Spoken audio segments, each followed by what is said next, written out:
Hello, and welcome to Beyond Retro, episode 23. I'm Nathan Kennedy, and I'm joined with Rotten Amato, Joe himself, and Tyler, it fell out of me, Baker. Sorry to do that. I was planning that in my head all day. What did you say? It fell out of me, Baker. What did you say? That's a reference to. It was in reference to the when you didn't know we were live a couple Yeah, episodes yeah. ago. I thought you were saying it fell out of me. I'm like, is he talking about me shit in the bed? Oh, I didn't even get it. I was like, oh, here goes Joe with not knowing his movies like always. I thought it was a movie quote. I said, lost again. I normally get Nathan's like inside jokes and like that. The only thing that could possibly make any sense was me laying in bed and like, oh my god, did that just happen? There you go. Now, well, at least it makes sense. Well, there we go. Couldn't think of a better way to start that episode than to just completely derail it with Tyler being like, "What the fuck are you talking about?"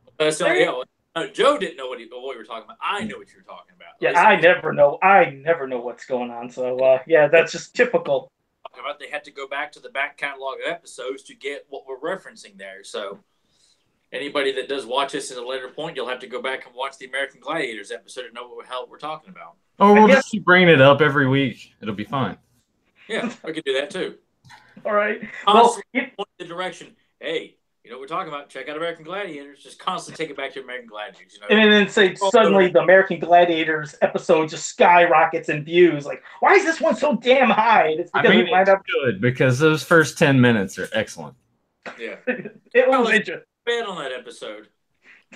Well, I just want to say hello to Jake Juggalo and Tamara Shipper and SSJ Bits in the chat room. Thank you all for joining us. Thank you very much. It's always good to have consistency. Yes, and I can't remember because I wanted to give credit, and Nathan just asked me, and well, hey, Chris Simpson, thank you for joining us. And he said, you know, it's funny, Chris Simpson, just in the chat room, he's saying something which I thought Nathan said last week also, so I wasn't the only one that heard it this way, but I didn't want to say nothing.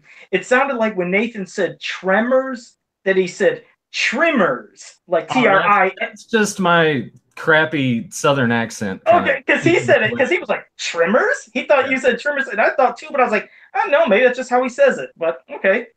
Well, I think it's just the Southern accent. Maybe if Tyler says it, it might sound the same. I don't know. Tremors. Okay, I don't. Well, wait, say it again. Tremors.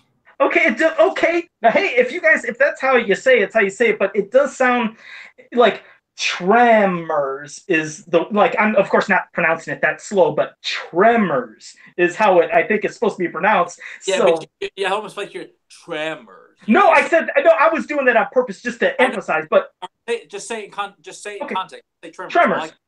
Tremors. So you don't sound any different. Everyone says tremors. They don't say tremors. Like even slow, like extenuating the M. You know, I was doing that so you could hear instead of saying trimmers, I was saying tremors. But when I say no, tremors. But he said it thought you guys sound like you're saying trimmers. So don't just let me. So Chris. Yeah, we're gonna. This episode's gonna be about hedge clippers. Exactly. Hedge for an hour. That's what we thought. It's about Edward Scissorhands too. Well, Chris said Nathan definitely said trimmers, but no, either way. So there you go. We all have different accents, but I did want to say, apologize. Chris. I mean, I'm not a fan of it either. If I listened to how I sounded about 15 years ago. Oh, he's just giving you shit. It's just like Tyler. At one time, Tyler thought he had like a real strong accent doing, like when you do the podcast. I was like, Tyler, I'm not hearing nothing.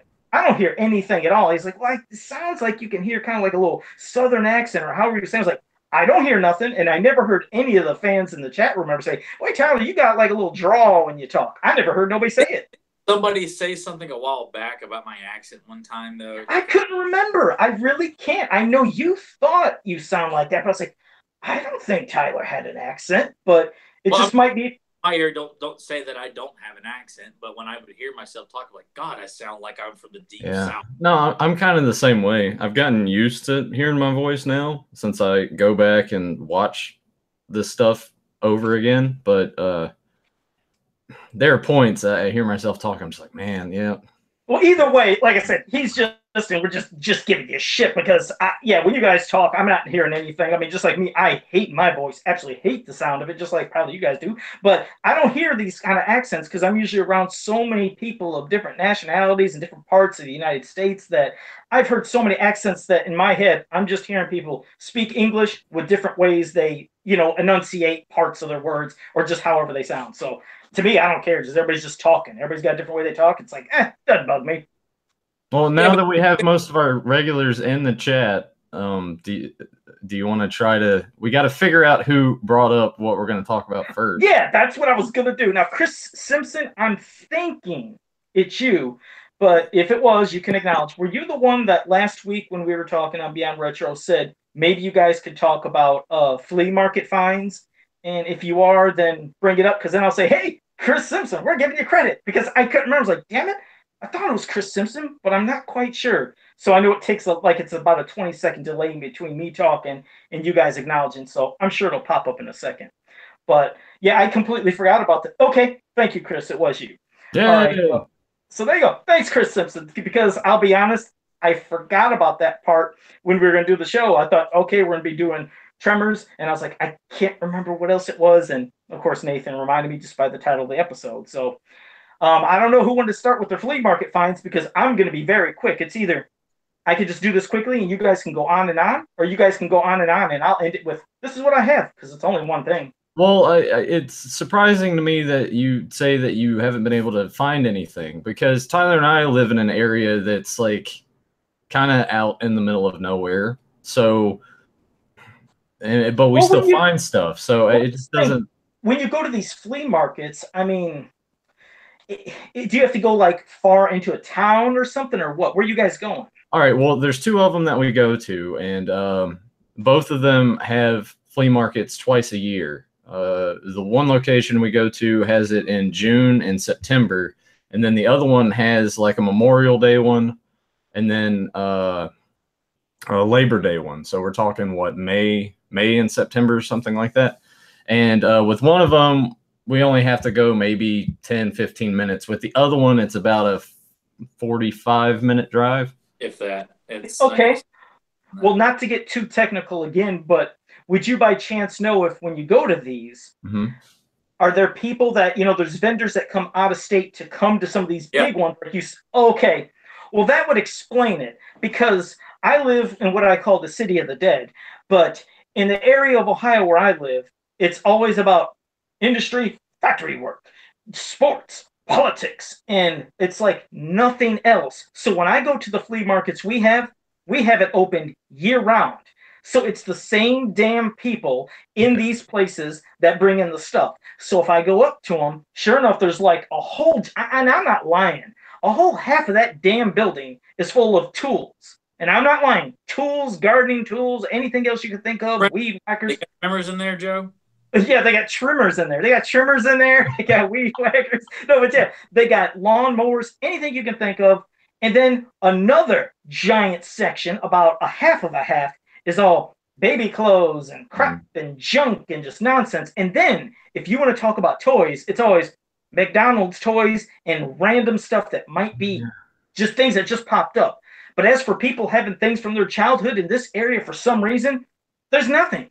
So that's why we don't get anything. And what's funny is when I was asking about do you have outside vendors, that's why I'll bring it up now. The one thing I found in that flea market in the entire 6 years it's been over there since it opened was something from an outside vendor. I walked in and there was this guy sitting there. He's playing Nintendo, had his girlfriend next to him. And he had some old like Nintendo retro stuff. And he had one of those, damn it. It's one of these machines that can play like a Nintendo or Super Nintendo or Genesis and this. It's like a new modern machine that plays. Like those Retron. Yeah, those kind of things. Yeah, so he's like playing some of that. And then as I looked at his sections, I was like, wow. It was literally, not kidding, probably the size of my room, if not smaller. I looked up on the wall and I seen hanging there a mint in box, Battle Armor Skeletor Land Shark 2-pack. The box set. And I'm sitting there shaking. I'm like, wait, what? Because I don't see shit around here. And I'm seeing, not only am I seeing something on one of He-Man, it's a box set and it's a rare thing. And then up sitting on there, if I'm not mistaken, because I wrote the price when I did this picture about 4 or 5 years ago. I couldn't remember if it was a $15 find or a 20, but that's what he had marked. So I went up there and I just start randomly babbling. Hey, it's some Nintendo stuff. Hey, blah, blah, just trying to shoot the shit. And I was like, what's that thing on the wall? Because my whole goal is to wonder, is that really marked $15 or is it wrong? Yeah, you have He's to like, oh, have moron, like you don't yeah. know what it is. And I did. I did the whole moron thing. What's that thing up there? He's like, oh, you don't know that? That's He-Man. I was like, I'll be honest, man, I'm not quite sure. I said, I just noticed there's a shark there. My girlfriend loves sharks. So I was thinking maybe she'd get into a goofy shark toy.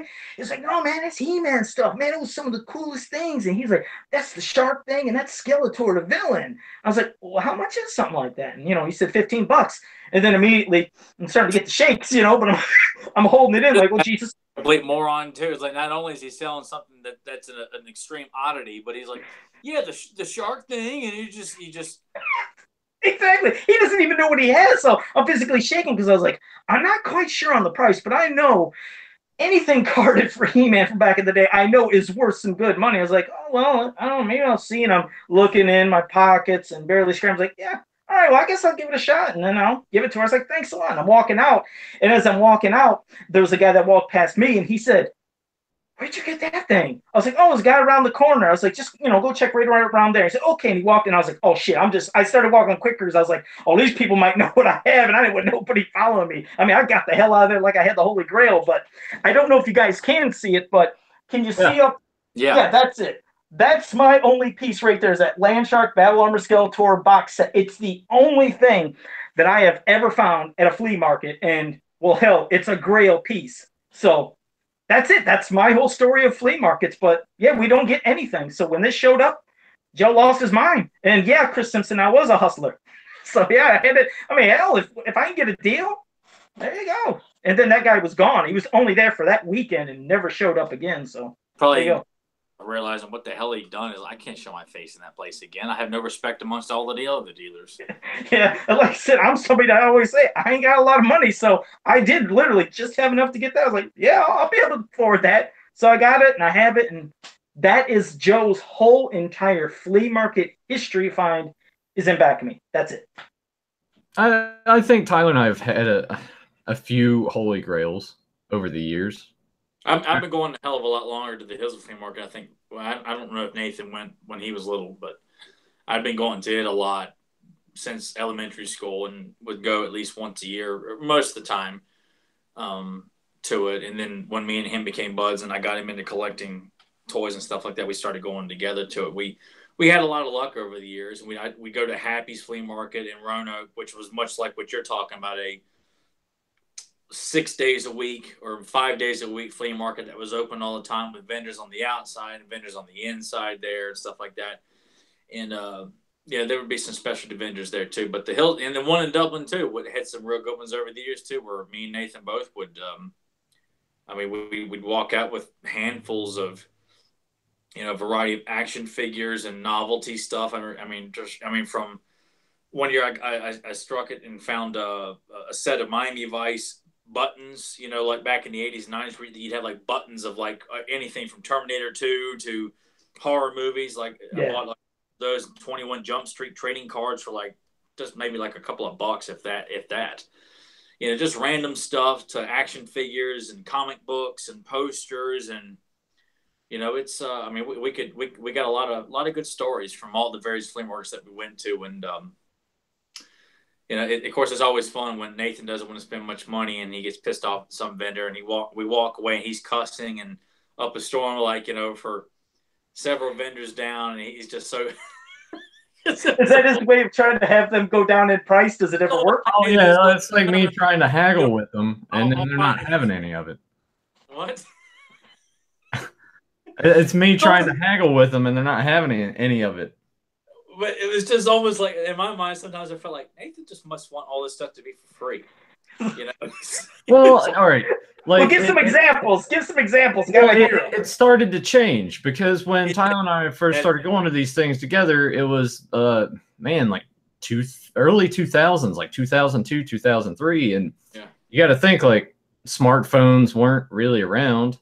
People didn't have internet on their phones. Still, it was popular, but not the conglomerate that it is today. But so it was a thing where like their prices were different because the vast majority of the vendors didn't know what they had price wise because everyone wasn't, how much is this on eBay? So those first few years were really great because, Tyler comes across that. I'm sure if he came across those 21 Jump Street cards now, the person would be like, no, that's $40. Yeah. So it just started to reach a point where I would go and I would see a price on this thing and I'm like, that's too much. Let me try to haggle them down a couple dollars. And then they would come down a little bit and I would try to push a little more because I'm like, it's not, to me, you have this priced at $40. I want it for about 15, 20. And they wouldn't budge on it. And Tyler would be like, you should have just bought it, man. You should, if you wanted, you should have bought it. I'm like, I'm not paying that price for it. And it was just that back and forth as we're walking. It's like, oh, there's some Happy Meal toys. Oh, there's some Beanie Babies. Like, I mean, to Nathan's credit, some of the stuff, yeah. I mean, these people, as we got as later in years, when you got idiots like Toy Hunter and stuff like that slapping big prices. Oh my God, they have no idea it's worth this much. And then they see that jerk off on TV and they think, by God, 1989, it makes it's an antique. Slap $40 on it. It's missing all the stuff and it's got duty stains all over it. $40. That's the other thing. Like they just go and they look, they'll type in something, see a general like buy it now price. The thing is probably complete, and that's what they want for it. This person just sees that price. Oh, I have this, but it's missing everything. There's two things I wanted to mention. Well, first, I want to say hello to JSP in the chat room. Thank you for joining us. But no, that is the one thing that I can agree with is I remembered Spydor Mitten Box. And this was at the time of what Tyler just talked about of Toy Hunter or whatever the hell it was. And you could see Spydor usually mint in box, maybe slightly open or whatever. And it could be like $80, $90, and it looked great condition, like amazing. Then here comes this damn Toy Hunter, and he got one off of somebody who was like, yeah, I got it for like 70. I could sell it for $200. And then suddenly on eBay, everybody's selling their mint box Spydor for like 200, 170. I was like, Jesus, this guy has to ruin stuff. It ruins it so much that not just talking about flea markets, we do have something that pops around here once a year called Fantasticon. And at this one particular Fantasticon, this guy that, and it was all vendors coming out of state, had this big old bin of loose He-Man figures. And when I mean loose, I ain't just saying it's loose where here's King Hiss, he has all his armor, his parts, his staff, his shield, and everything, and he's complete. No, I'm talking about King Hiss missing an arm, the back part of the armor, no shield, no weapon, $20. Fisto, no armor, no sword, nothing, $15. I'm like, and so I went up to the guys, I was like, almost none of these are complete. I said, maybe the complete ones over there, kind of get the price. I said, these things, eBay, God, just buy these parts, $2, $3. I said, you're not going to be able to sell these things for no $20. He's like, well, that's my price. It's like, but, I could maybe come down a little. And I was like, well, what are you talking about? He said, well, when it's 20, I don't know, maybe 17. And the ones that are at 15, I don't know, maybe about 12. I was like, no, no, I said, appreciate it. I said, but believe me, I said, I make customs for a living. I buy parts on eBay all the time. These loose bodies are worthless. You're not going to be able to sell them. He said, well, I'll tell you what. He says, I'm going to be here tomorrow, too, because it was a Saturday and Sunday event. He was like, and if all this stuff's still here on Sunday, maybe I'll work it. Maybe I could do around $3 for you, maybe $4. So sure enough, I came the next day, and he had every one of those loose figures still there. Nobody bought them. I said, you're still going to do $3 or something? He's like, well, maybe $4. I was like, no, I said, honestly, I just want them for $3.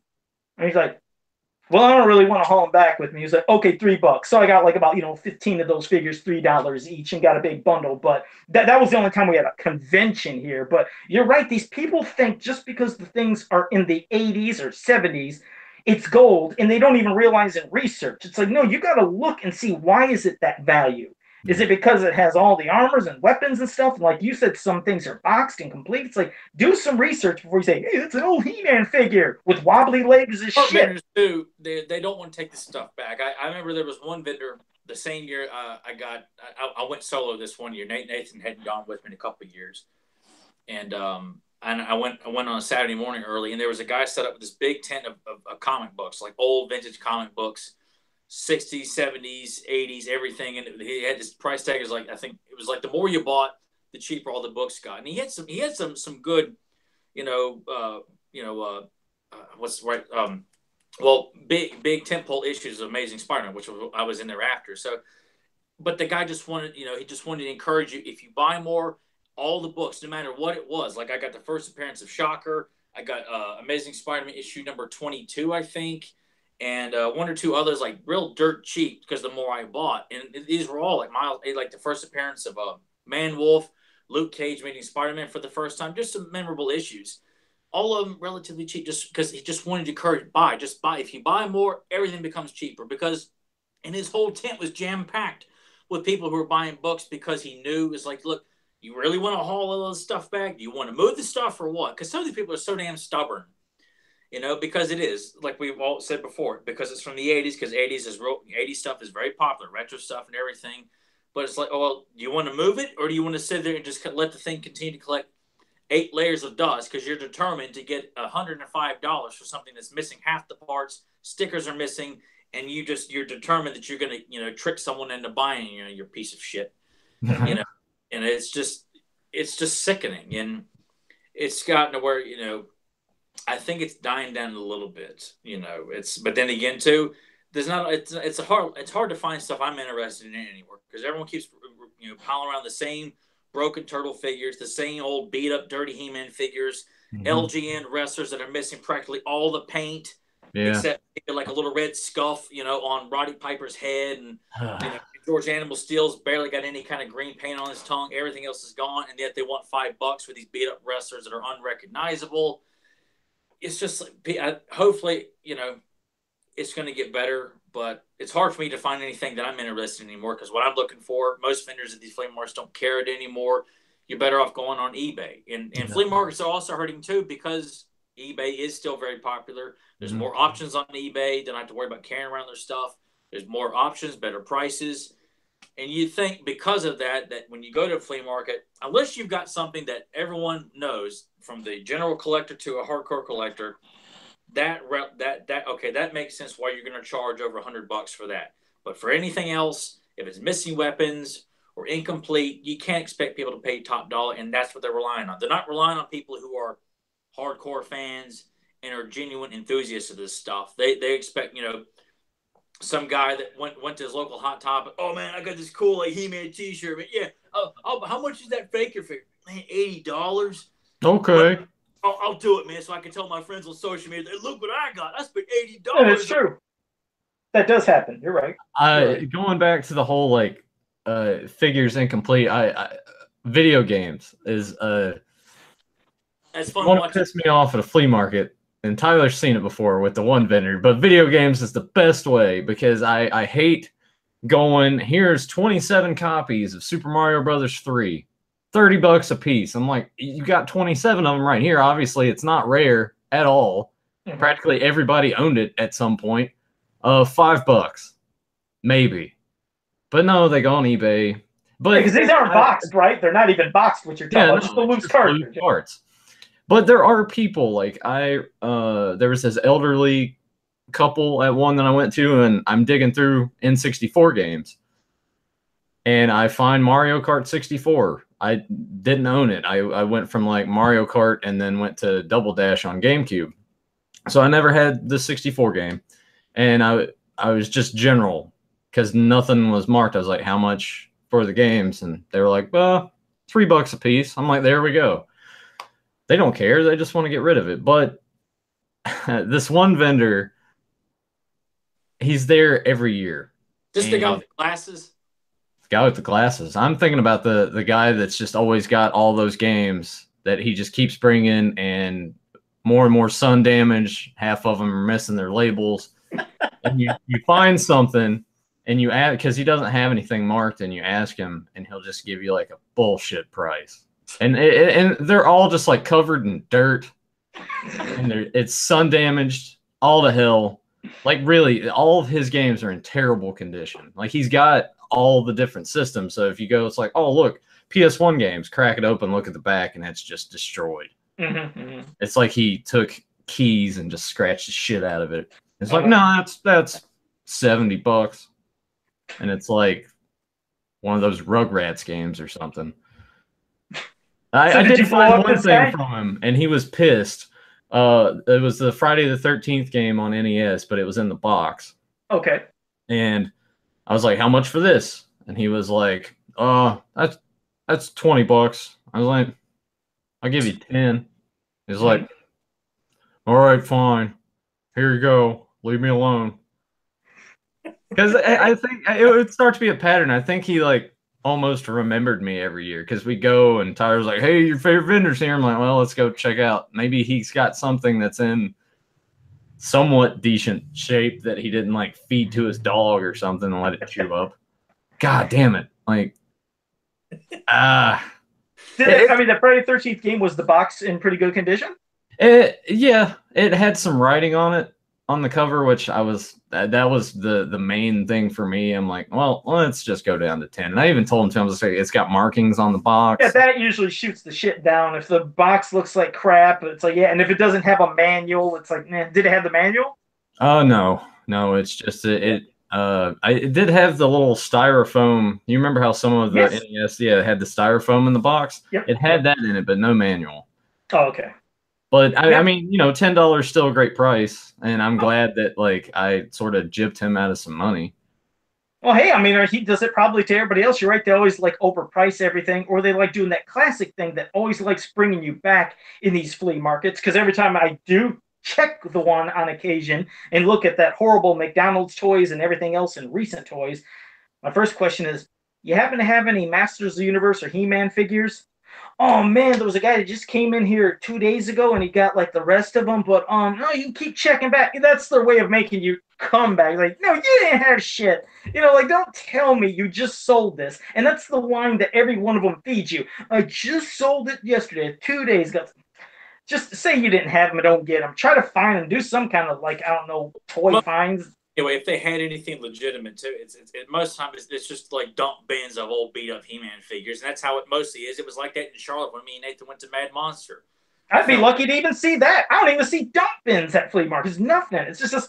It's like a small plastic bin. And it's like, okay, that's just the guy doesn't care to discard the missing stuff or whatever.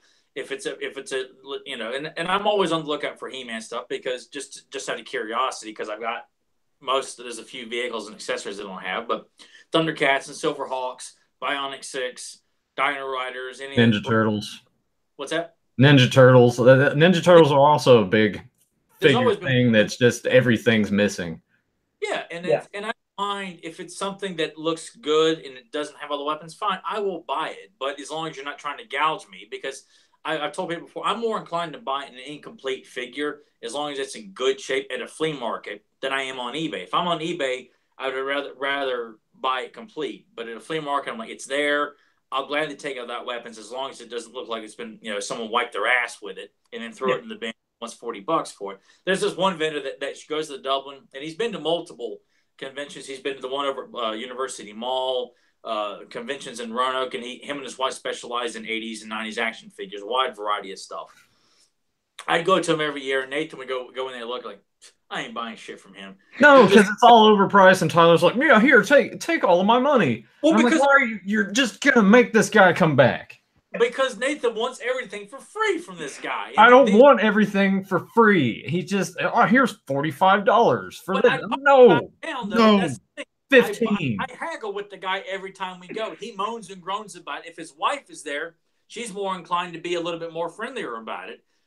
Or at least, like, okay, that's cool. Whereas he kind of is like, and I'm like, dude, I come back to you all the time. I mean, it almost felt like I think the last time I ran into him, I didn't buy anything from him. I just talked to him for a little while. But, I mean, I bought enough stuff from him, from various locations. I would think he would, be a little bit more encouraging that, I'm not asking him to knock off $10, maybe just a couple of bucks, like $2, $3, $5 max, if that. Because I am buying, I bought Brave Star figures from him. I bought Silverhawks.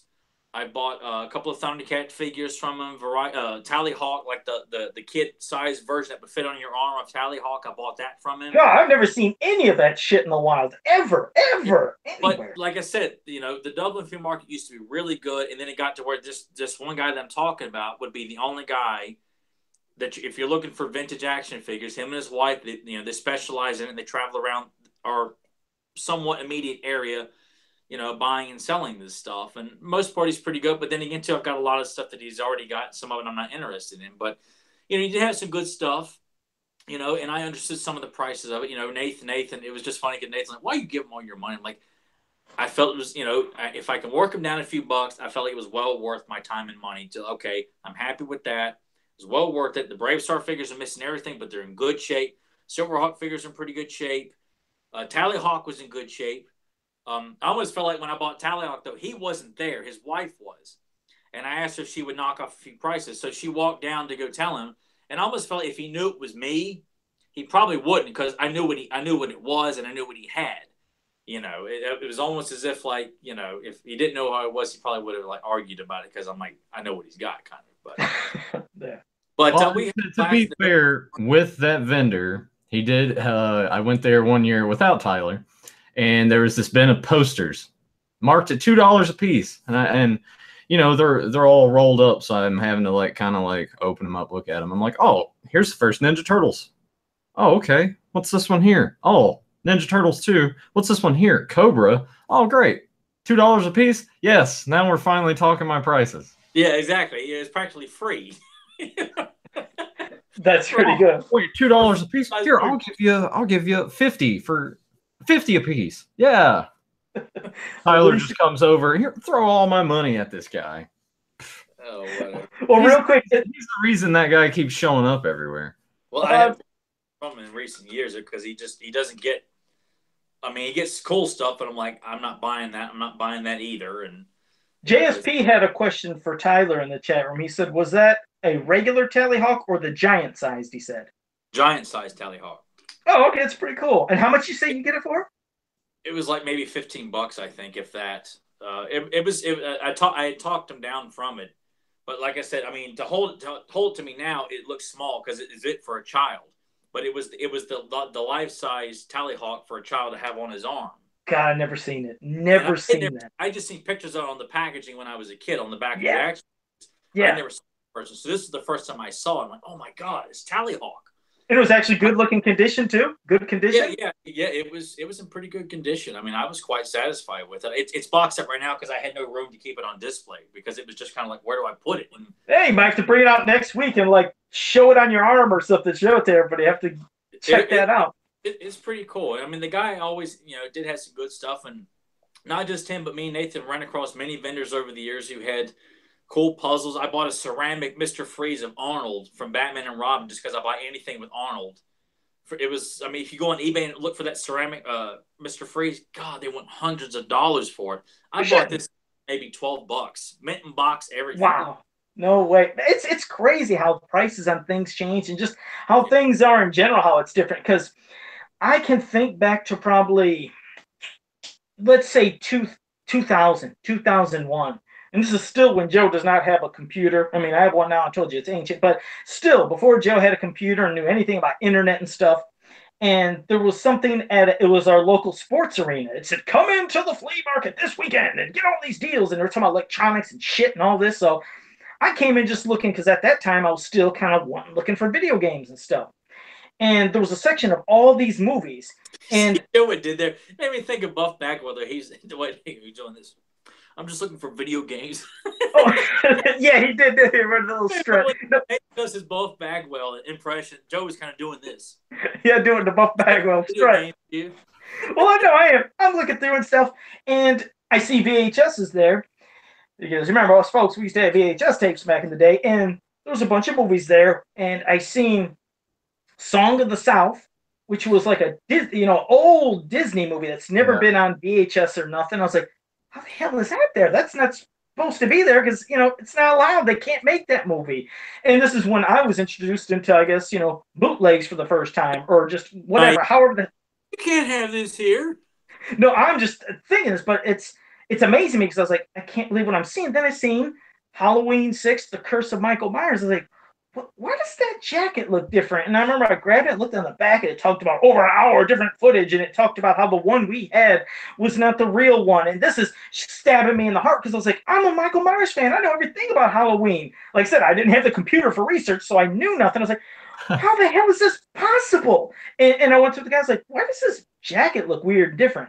He was like, well, no, he's like, well, I did because I didn't understand, this was a homemade jacket he did and tape.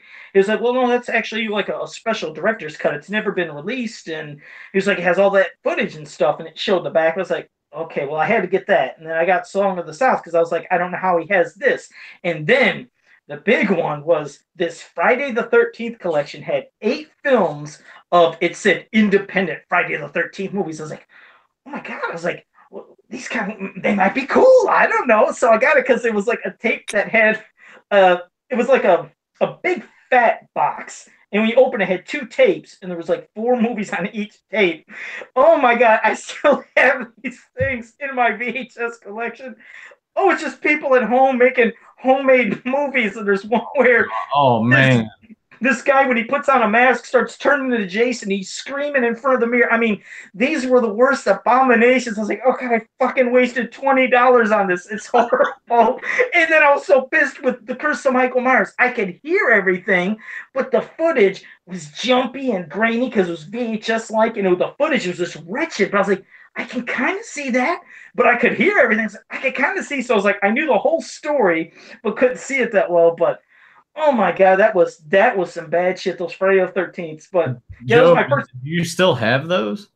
Yes, I do have those Friday the 13th movies. I still got. You need to get those like converted to DVD somehow or something. And send them to me because I would love to watch those. You see, Nathan, you probably had that. Well, like I said, you're probably intrigued of the excitement because I was too, thinking homemade. Hell, at least they're movies.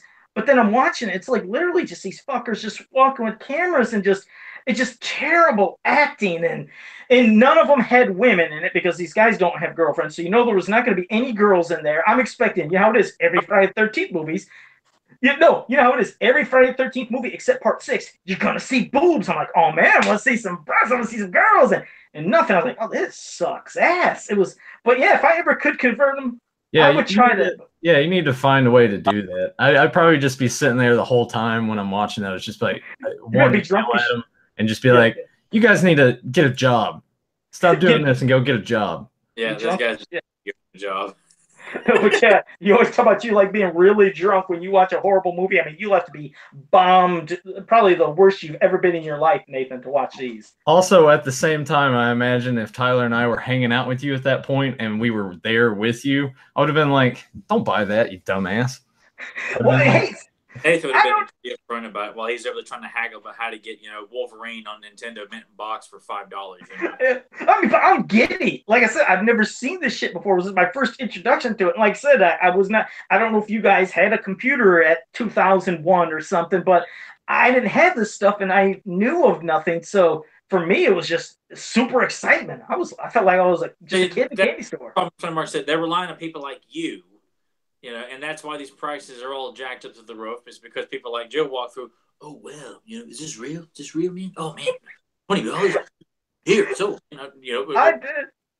I was so giddy. I was never so excited to buy 3 movies in my life. I was so damn excited for nonsense. Like I said, that Friday the 13th collection, they were bad. Yeah. I'll try to get it. You must find a way to get those so I can watch them.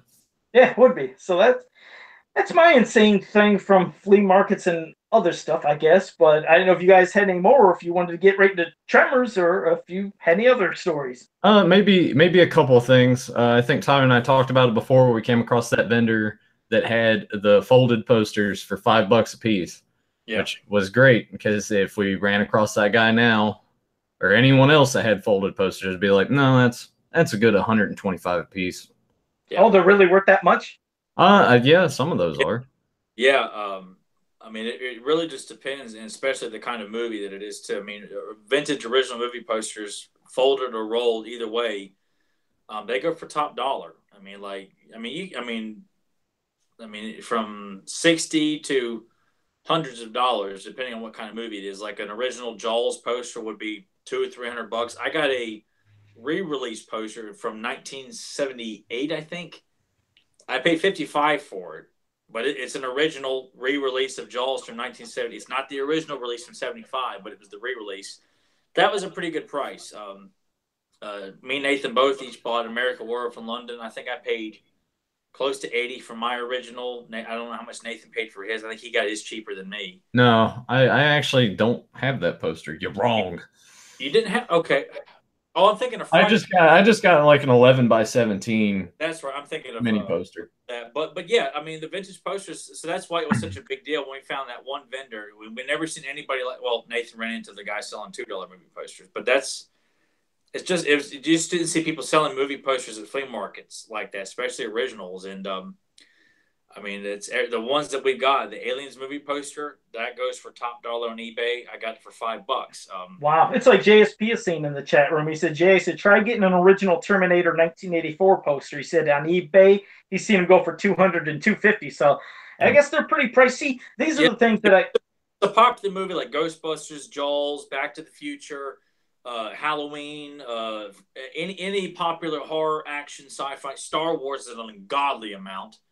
You know, for any of the original of those, you're going to pay a lot of money for this. So yeah, I know it's physical things. A lot of the physical things from well, like I said, since now it's like everything's going, with all the technology and everything, especially with games and things. You download this and emulate that. So the demand for physical things and posters and other stuff, it seems like it has been going up lately. Like me, when I worked back at, it was back in the day when it was called Software, etc. At the mall. Yeah. I was the video game guy. I used to come in there and I was always asking because I discovered them purely by walking by. When I used to see it, it was always computer crap. And I was like, I don't have a computer. I have no need to go into this fucking store. But I walked by one time and there was a poster of some video game stuff. I was like, why the hell is there video game stuff in there? And I walked in there and they had Sega Genesis games and Super Nintendo. I was like, what the hell's going on? I was like, wait a second, they got Phantasy Star 2. That game isn't even at Toys R Us or KB. How the hell did they have it? And I, bam, got that sumbitch just like that because I used to keep the money ready for games I knew was coming and hope I would get it, because outside of there was Toys R Us. But I'd still walk in the mall because inside was KB. I'm heading to KB. I found that sucker and got it. But I used to babble so much about video games. They said, one day I walked there and said, Joe, how about you just work for us? Because I didn't have a job at that time. And I was like, sure. I was like, well, when do I fill out an application? They said, come in tomorrow. They said, you can start next week. I was like, but don't you go through an interview process? They said, we will, but you know too much. We're going to hire you. And that was pretty much, I filled out a thing. They asked just nonsense questions. They knew they were going to hire me. They hired me. But I used to get freebies. Some of the stuff that sometimes we had to throw away things like the video game magazines. If they didn't sell after a certain amount of months, I couldn't take the entire magazine. What you had to do was rip off the cover, then you send the covers of the magazines to whatever company. It was a way of getting something back here and there. But then the magazines themselves would be tossed in the dumpster. Well, I would take those because I was like, well, I'll use that or read that. I like the video game magazines. But then any of the promo stuff, it would be thrown in the dumpster. If nobody would ask for it, sometimes somebody would walk in and say, would you happen to be throwing that away, or what you going to do after this game comes out? We'd give stuff away and we'd put people's name on a list. Some people don't even do that no more. But I have some rollout long banners that I've never tried to value or look on eBay, but I have stuff from Mortal Kombat and Street Fighter, these long ass durable banners that they hang up in the store. And I always wondered, what would that be like? So in fact, while you guys talk, I'm going to get out of here and I'm going to go downstairs and I'm going to try to find those rollout things. I'll bring them up and show you, and maybe you guys can, I don't know, tell me what you think. I'll give you $2 for them. Okay, I'll give you $2. It's like, man, Nathan, I'm selling this for $250. Oh, fuck this, Joe. I'll give you $10. No, I'll be back. Go ahead, talk. Well, while he's doing that, I guess we should kind of start teasing our actual topic of the show. Yeah, the hedge clippers. Oh yes. I mean the many sequels and TV series, and Kevin Bacon starring in a sci-fi original series about hedge clippers and things like that. And it's going to be great. Oh, so they're going to make that a TV show? Yeah. Yeah. I don't know how I feel about that. I don't like anything with sci-fi's name attached to it because they don't put quality, and and is the TV series is kind of disappeared right now. There hasn't been any kind of updates as to like when it's coming out. It's wrapped. They finished shooting, but there's no news about it or anything like Is that. Kevin Bacon like the only returning cast? Yeah, nobody else from the original movie shows up in this.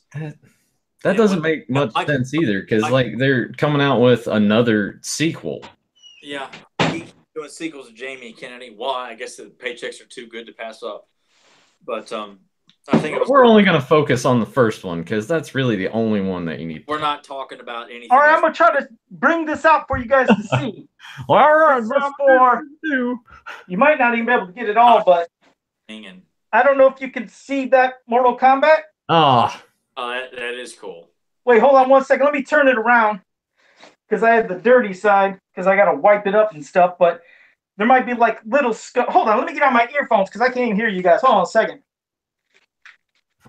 Okay, I want to make sure I can hear you, but yeah, I'd have to really get into this. But is that kind of visible? Yeah, yes. No, yeah. Yeah, thanks for showing that off, Joe. Oh no, it's just because it's so cool. Because I don't know if, like I said, I've never seen them on eBay. I wouldn't even know who'd have. But then here's the other one. This is the one for my favorite. This one's oh damn. Hold on a second.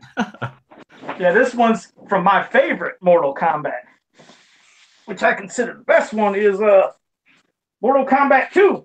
Oh God, that's badass.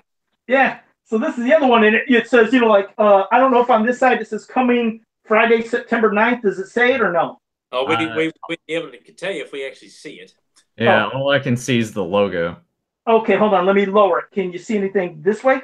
Nope. No. Oh, wait. Oh, it's not on that side. I thought it was double-sided. Hold on. Where it would say it on both. Hold on a second. Yeah, because it's cool. They spell coming with a K, like just like combat. But can you see coming September 9th? Yeah. Get there. Yeah. So this is cool as shit. These big rollout banners, but I've had these since I worked at Software Center, the first one and second one. And I won't bring the other, but I also have Street Fighter 2's rollout banner also. I was like, man, I fucking love these things. Man, why are those just collecting dust in the basement? Those should be hanging up somewhere, Joe. Well, I have no room for them, but they're rolled. I mean, it's a rolls out like that as you see, and it comes down. But I mean, it should be in your bathroom or something, in your kitchen, or and your kid's like, what the fuck? They walk in the kitchen, they see Mortal Kombat 1 and 2 hanging, but I love that shit. And then I have the Street Fighter one I think is just as durable as that. I thought there was one that had like a cloth feel, but yeah, those are durable things, but I just have never seen them online. I wouldn't even know how you can price shit like that. Well, I mean, it's probably because many of the people that got that stuff work there like you did and probably just didn't want to get rid of it. I'm sure you can probably get a lot of money for those. Yeah, no doubt.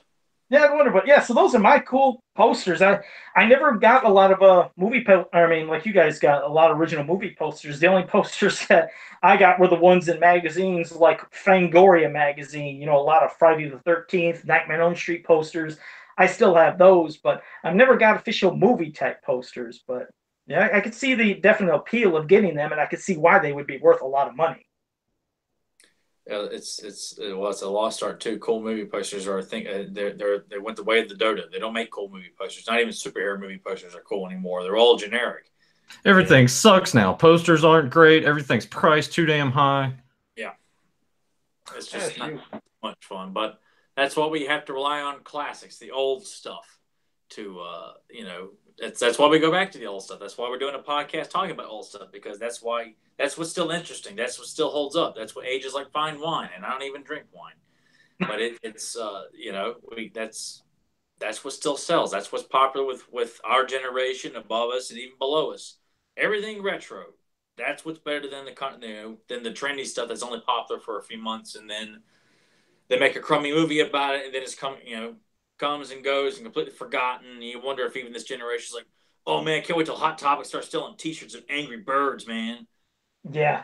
Well, speaking of, like you said, things that hopefully, like I don't want to see them remake. We've had plenty sequels, and some of them ain't been that great because they started pushing it. But we'll talk about Tremors, because that damn movie is a classic. Yes, we know that they've changed throughout the years of what they've kind of evolved from this type to that type to another. They had a good, I'll admit, when they had that damn TV series, I think it was on, I don't know if it was Sci-Fi or what the hell.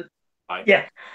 I don't know the name of the woman, but damn, she wore these T-shirts, and I remember her nipples were always poking right out. It's like she almost looked. You see, you know what I'm talking about, Nathan. She almost looked naked on the show. I was like, damn! I was getting excited for Tremors every week just to see her. I was like, oh, please have another shirt like that on.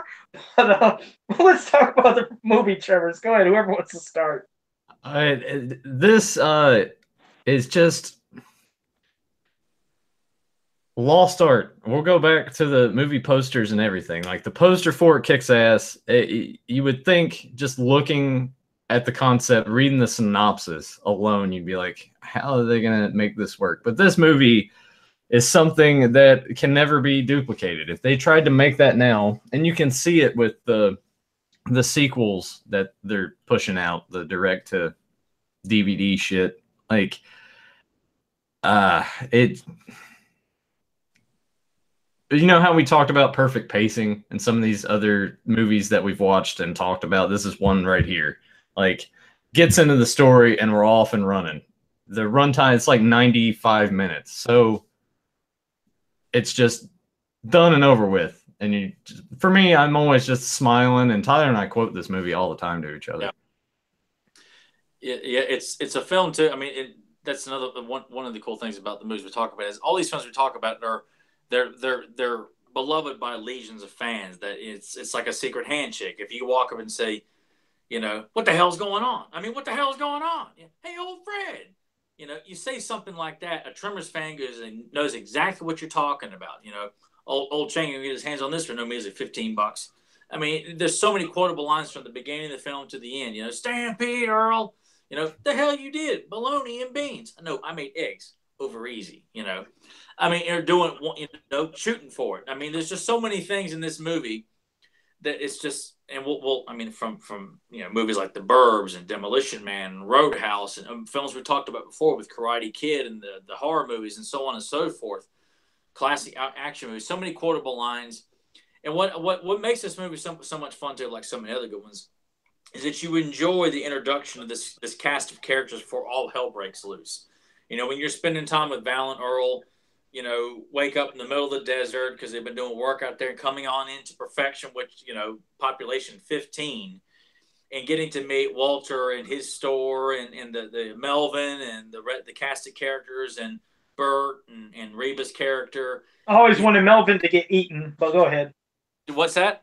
I said I always wanted Melvin to get eaten. I just couldn't stand that kid. Who didn't want Melvin to get eaten? Because even from a kid's standpoint, I'm like, God, this kid's obnoxious. But it's fun because you're getting to meet this cast of characters that's going to be dropped into this, very, very, scary, uncomfortable situation for the rest of the film. And I remember seeing trailers for it as a kid, didn't quite know what it was, and then seeing like the video, the movie poster for it, I think at the video store and in the VHS box. I didn't quite know what to make of it. It looked like Jaws because you've got, it has the Jaws vibe. Yeah. And then you got what appeared to be the main monster coming up like the shark in Jaws when you find out that's just a tentacle. But I didn't see it until this keeps it all retro. When NBC used to have Sunday night movies, when they would play movies that had been on video for not a real long time, but a relatively decent amount of time, and they would play it on Sunday night. ABC would do the same thing. They had the Sunday night movie, and that was a big thing because even though you could rent movies, it was a big deal to get it on TV, and that's how I saw Tremors. And my mom and dad, we all saw the commercial of what was going on. We're like, oh, that's the movie, because I was familiar. I knew what it was. I'm like, that's the movie I'd seen before. So we all sat down and watched it on NBC on Sunday night. My mom and dad me and my brother stay up and watch it, and we all fell in love with it. It was something that the whole family enjoyed. We had a blast watching it. And then the love for the film has grown ever since. Ever since seeing it from rentals, and then seeing the sequel, and then I didn't want to see any others after that. So it's just been going back and revisiting the first film an ungodly amount of times, quoting the film. Me and Nathan in high school were quoting Kevin Bacon lines all over the place, and then with Matt and Jordan and Bobby Alderman working at Waze, they were quoting the movie to death too, and so on and so forth. So it's just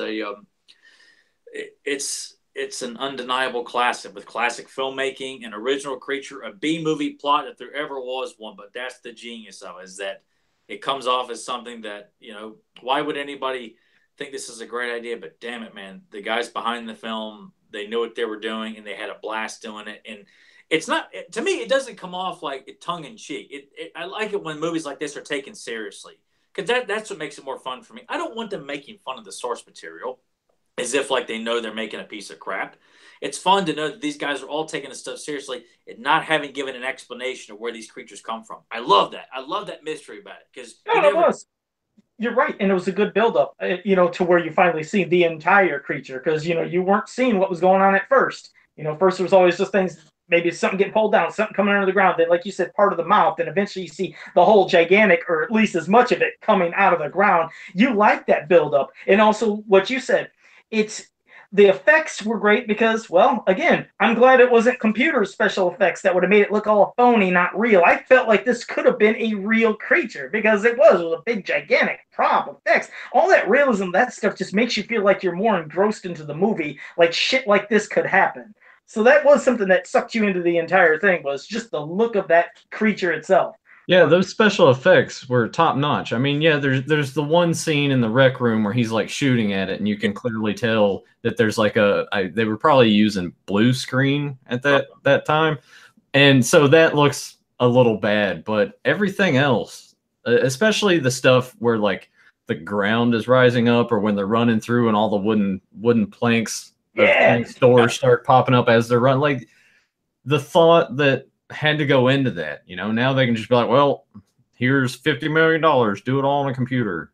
But they actually had to use their brains, and it's like, how are we going to make this work? How is this going to look if we're shooting it from this angle? It's just so much more technical. Like, you just got to figure that shit out, because they didn't have a means to just, well, we do it on a computer. Well, they're hungry too, when you're, and that's, I mean, of course, all the great film directors and great films all came from hungry directors and hungry writers, hungry special effects artists who were eager to do this stuff on a shoestring budget, or saying that, oh, that big effect only costs, hindsight $50 or $10 or whatever the case may be. And it's, I know some of the guys who worked on the creatures were from Stan Winston's studio. And it was just an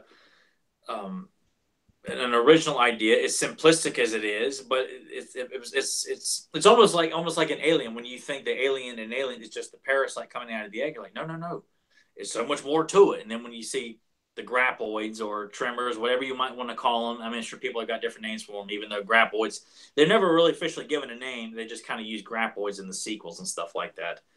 But it's such an original idea, and just creepy as hell too. I mean, the idea, and what's so cool is that it is a while before you see, what you're really dealing with, and all the deaths that take place from, Edgar, the electrician that gets chased up the tower and died of dehydration. You got old Fred being sucked down, and all the sheep get eaten. The doctor and his wife getting killed, and all you see is what appears to be a couple of snakes coming out of the ground. But all the two guys on the road doing construction work on the road. One guy gets pulled up to the mountain, and then another guy dies. And then you see that when they send like a guys to come after them, and all you see is the remains. Like the road has been demolished, and the remains of a guy who came out to check on it has been eaten as well, because there's like bloody brain remains on the ground or something like that. All this death going on before you actually see the whole damn thing. It's the build up from us, the audience, watching, seeing it, and even them within the movie, like where you do have the character of Kevin Bacon, and when like you said, when Valentine, when he's sees Edgar up there. I didn't say Valentine. I was doing Kevin Bacon. Nathan was on Red Letter Media. Oh, okay, all right. Well, when he sees Edgar up on the tower, and he thinks he's just all drunk and everything, and he climbs up there and he's dead. And then you find out he died from dehydration. They thought maybe it was his heart, and he's been up there for 3 days, and they're wondering why the hell wouldn't he have came down to get some water then? And then later when they go and they're driving by old Fred's farm or whatever, and they see all the dead animals out there, and then they go looking for old Fred, and then they see the hat, and he pulls the hat off, and bam, there's old Fred. He's underneath there dead, and just you're shocked because some shit's going on. So you can picture, if you're seeing all this stuff going on, like, what is happening in our town? So, but like you said, and then us as watching, we know something's going on, of course, compared to them, but you're still wondering, well, what is this thing going to look like? Like you said, when the guys are on the road and they're working on the road, the guy's doing the jackhammers, and he hits squirt, and you see all this crap come up, and he hit one of those things under the ground, and then it's stuck on it, and it starts going, but then it gets the guy by his foot because it's wrapped around his foot and just takes him. It's like, you're right. It's really like on a roller coaster ride, wondering what the hell is it going to be when you're anticipating what's it going to look like, and then you're always wondering what are they going to think when they finally see it. Because you're always waiting for the reaction of the people in the movie too, of the characters themselves. Of what am I going to see? So it's a good double anticipation from watching it and also wondering what their reaction is going to be. Well, and it's also cool too because you have her there and she's monitoring for earthquakes. And then come to find out there's not just one, but there's actually three. And how, like, just that look on their faces, too. Like, especially, I think one of my favorite scenes is when, I think we knocked it out. It's like, no, we killed it. And he's like, fuck you. Yeah. That's one of my favorites. I love it. Yeah. Cause you see it on TV, like the TV version where he goes, "Squo yo," like it's like a really bad dubbing. Oh, did he? I've never seen the TV version. Is that what he said? Right. You're like, what the hell did he say? Like, I mean, you know what he's saying really, but when they dub it over, it's some guy with a really bad dubbing voice doing Kevin Bacon's "Squirrel you." I always love that. I love when they have bad dubs in movies, which that could be something we can talk about in a future thing too. But no, when they're, when that sucker's chasing them and they know they're trying to outrun the, like you said, graboid, tremor, whatever you call it, but they're running, and they jump from that one spot over, to the other. And of course it's cemented off between that, the waterway, whatever the hell you want to call it. But they land to the other side and then boom, just hits it and the wall cracks. And like you said, then you see like the innards, mouth, whatever the hell it is, and then the gush coming out. And you're right, remember that. Fuck you, because it's like, wow, he killed it. And, you're thinking, but there's going to be more. So it's always wondering, how are they going to kill these things? That's what you kept waiting to see is, how are they going to kill the next one? And what are they going to do the next one? Like what you said, when Bert and his wife, when they're in their spot, thank you, God. I was like, I couldn't even say a formal word, but yeah, when they're in the rec room and when that one came in through the wall, and he's got his damn just arsenal of weapons, and him and his wife are just unloading on that sucker from this to that, and then he breaks the glass, he gets that big ass gun, and it finally looks like takes him out. I was like, yeah, you're in the wrong rec room, but I love that. I love seeing Bert. That guy, Michael Gross, I think that's his name. I don't want to put. I always thought, because as the movies kept going and he'd be in this one and this one, I was like, is this guy ever age? I mean, he looks like he's still in Family Ties. I used to watch Family Ties on TV. I was like, is he drinking from some, eternal spring or some well? Because that guy looks almost the same every damn time I see him. But I loved his character because that's the character that started popping up then in the rest of them. It was always like him there to come save the day and whatever kind of arsenal he had. But I like that scene, when the wrong rec room, when they just unloaded every weapon you could think of. I couldn't even imagine having an assortment of weapons like that. Yeah, it's kind of funny too because like he's still got the gun with him later on, and Reba's standing. I can't. What is the name of her character? Heather. We just keep calling her. Yeah, Heather. Yes. All right. So she's standing beside of him, and there's one circle around. He just fires the gun again. She's like, "What are you doing?" He's like, "I think I scared him." She's like, "Bert, cut it out." There's just so many, the dialogue is so great. And I'm kind of surprised that they got away with the PG-13 rating. I mean, you with the cursing? Yeah, with the cursing, the F-bombs. That they have. But then there's just also, bitch and shit and all. It's kind of surprising that it wasn't rated R. Yeah, because I thought when they used the F-bomb, I thought that usually did, at that time back in the, I thought it did make an R rating, but I don't know, maybe the ratings changed or something. I think the way that the regulation works with that, I think you're allowed 1 to 2 and still keep it PG-13. I think if you go beyond that, it's an automatic R. I've only seen one F-bomb in a PG-13 movie if they did it at all. It was always just one time, and that was it. You could, it depends on the level of, if we'd seen really graphic details of Walter Chang being devoured as opposed to what we saw, probably would have gotten an R rating but we don't see a whole lot of graphic details when the graboids are eating people. They're just pulled underground and you let your imagination run wild. So you're not really given, a whole lot of excessive gore other than the destruction of the monster and stuff like that too. So I'm sure they probably came close. They may have had to cut back on some of the gore and stuff like that. But I remember watching the behind the scenes a few times too. I don't recall them having issues getting a PG-13 rating. But I've always noticed that too. If they say, an F-bomb in a PG-13 rating, it's typically one. I don't recall, maybe two, like Nathan said, but the ones that I've seen, it was always just the one time. But but a classic PG-13 back in the day had a lot of language in it. It had, violence in it, where you felt like, that it could be rated R, but there's not a whole lot of excessive, not a lot of, dick, cock, pussy, and stuff like that in the movie, tits and stuff like that. A lot of graphic sexuality and things like that, and excessive violence. That's when you're in the rated R territory. But this can be considered borderline with. But that's what's so good about it. A PG-13 movie nowadays. They cut the balls off, and it's just a really bunch of bad juvenile jokes insinuating farts and shit and balls and stuff like that. And they all think they're being so naughty because they're like, Jason Bateman, he said balls. Oh man, PG-13 classic, or some nonsense like that. But the movie does a great job of taking, almost nothing and making a big epic scene. Like them, the idea that they go by sound, that saves you so much use of the creature, especially when they're stuck on the rocks. How much of that movie is used with them staying on those rocks? I love that pole vaulting. You're right. When they pole vaulted, that takes virtually nothing. They get to make up a good part of the story, realizing they go by sound and doing scenes from end of the night and into the next day on that, and it's just like, it's genius. It's so simple, and of course, like some of the best horror movies all relied on simple methods of storytelling and special effects and stuff like that, and that's what makes it so interesting because it's plausible. You buy the idea that this creature can't see; it goes by hearing, and that they're stuck on these rocks. How are they going to go off this rock? And it's just great story points. It reminded, the whole scene where they were doing the pole vaulting from rock to rock. I don't know if you guys ever played it as a kid, but there was two versions we called it. One was hot lava, the other was puke, and it was where you couldn't touch certain. Yeah, and you couldn't touch certain. Oh God, Vince McMahon. You couldn't touch certain parts of the ground or couch, and you had to crawl from this spot and then jump to that spot. And if you were ever out in the woods or something, and there was big boulders, that's funny. We used to take really strong sticks, and we would pop from one rock to another. So I was running that scene. I was thinking of playing hot lava or puke. So whatever. That's a quick side story, but I had to mention it. What a side story it was. So back to the real conversation. He's like, well, thanks, Joe, for that 2 cents worth of shit. Now let's get back to Tremors. Yes.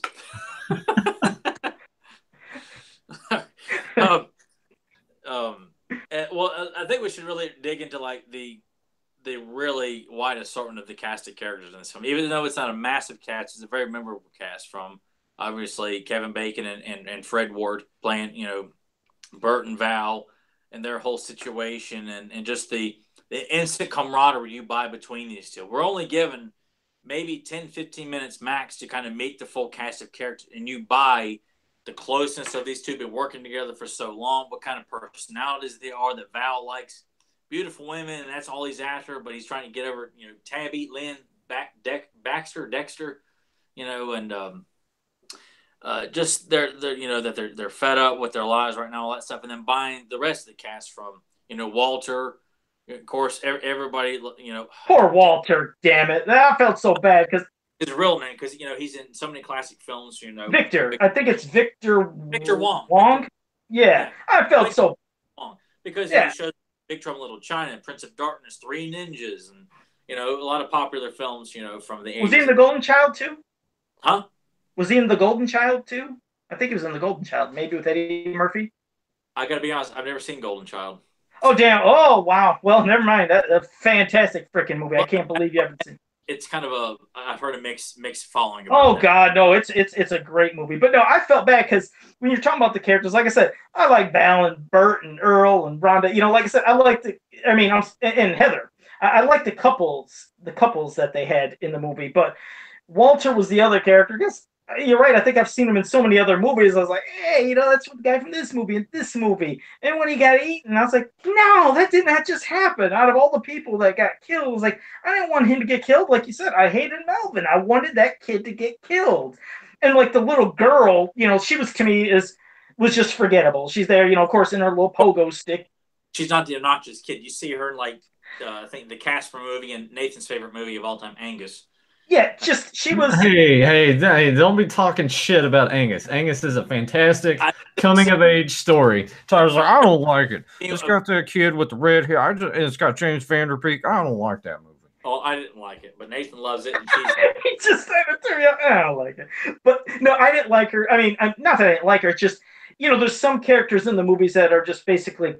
They're there. I feel like they're fillers. They're forgettable, and she was one of them. She had her scene with the pogo stick, to where, of course, Kevin Bacon runs, knocks her off it, and then for whatever reason, the pogo stick is just stuck in the ground when she gets off. It's still erect right there. I always wonder how the hell that happened, but of course, that's when the graboid takes it down and spits it out. But I guess she was there for that moment to have her little pogo stick scene. But well. I don't know if you guys. To have a child in the small town, a mother and a single. I mean, it's not far fetched. It doesn't seem like it's out of place, and they're not giving her, obnoxious kid dialogue. No, they didn't. She was just. She was just there. Like I mean, it's just to kind of help. I mean, because we're dealing with a very small cast of characters. This is to kind of help widen the number a bit, because we are dealing with, with Val and Earl, Heather and Bert, Chang. Nestor, the mother and her little daughter, Melvin and Rhonda, and what's his name? Miguel. Miguel, yes. Yeah, yeah. So, and that's really about it. And of course, the people that are outside, like old Fred and the doctor and his wife, that aren't in the film very long. But at least we're given a small group, because it's a number that you feel like you can get behind this group, because there's not many of them trying to survive. They lose Nestor, and Nestor's got one of the best deaths, and like that. No, Nestor, it ain't no good. You gotta get higher. He gets sucked through the tire. So great. And then you kind of just like, God, man, I felt bad for him as a kid. And then the camera pans over to Melvin, losing his mind, crying and everything like that. And you're like, I don't feel sorry for him. No, dude. No, it was a movie that made you anxious. It did. It made you anxious the whole time, because you're like, how are they going to get away from it? Because like you said, you start learning about the vibrations, and they start going through everything. And you're right, they have to keep getting higher and higher, to where they eventually, try to figure out a little scheme with some dynamite, and doing it almost like, fishing, kind of lure them out and see if they can grab it. Boom, blow themselves up. And when then they start wising up to that stuff, like, what are they going to do now? Which, leads to that cool part towards the end, when they're sitting there running, and there's the end of the canyon. Like, just, there's nothing. They're running, what are they going to do? And I think Val threw like the dynamite, and hoping that, it'd catch it. It didn't, but it blew up. But what I liked was when it blew up, it was enough to where it blew up in back of that graboid to scare the shit out of it. And then when boom, it just rocketed and flipping, was coming right towards Kevin Bacon. He jumps away, it goes right off there. Yep. I think he had some liner about like, Can you fly, you sucker? Can you? Yeah, can you fly? It just crushed at the bottom. But I mean, for calzone exploding at the bottom of those rocks. It was gross. They look like those big calzones. I liked it. I liked just how the movie, like you said, when you'd see the, them getting blown up or parts getting shot or stabbed, you'd see the grossness. It looked real, because it's like I said, it's real effects, and it did. It looked nasty. But I mean, Val, Bert, Earl, Heather. I think for me, and beyond poor Walter that got eaten, those were like the main characters that I was really focusing on. And Bert obviously became, one of my favorites, because he was just, like I said, he was always there and with his arsenal and ready to take on the grab. More likable when him and Heather take it out, because early in the movie he comes off as just someone who's very pushy about, he's an aggressor, so to speak, not someone you heavily dislike, but you're just not quite sure, because I'm siding with Val and Earl the whole time, because I'm like, they're the heroes, and there's so many fun moments, and I've tried to point this out to my dad when he rewatches it with me. There's so many small moments of adding to how much flavor there are amongst this cast of characters. And it's one of my favorite scenes in the movie, and it's not focused on much. But you know how Val and Earl like to one-up each other a whole lot. They think that one's better than the other. When they're getting on Walter's saddle horses, and they're getting ready to go out to try and get some help, and Heather and Bert show up, and they say, and Heather tells them, you got to take something that takes more of a punch than that 30-30. Here, why don't you take one of my rifle here? And she hands it to Earl, and he takes it, and he looks at Val, and smiles real big as if like I got a better gun than you do. It's just moments like that that's not focused on, but you know what they do because then Kevin Bacon just kind of looks like, oh shit. Yeah, well, because beforehand it's like didn't they shoot for who's gonna get the rifle and who's gonna get the pistol, and he's like, oh yeah, I think I won, and then she's like, no, take this, and he's like, ah shit. Yeah, just moments like that. You're like, God, is this so cool? They're like, there's such a cool couple of guys, guys you can see yourself hanging out with. When they were out there doing garbage work and they got a toilet with cold beer in it, just touches like that. It's like, and I don't drink beer, but it just looked cool. It looks like these are a couple of guys that you would want to hang out with a toilet bowl full of beer.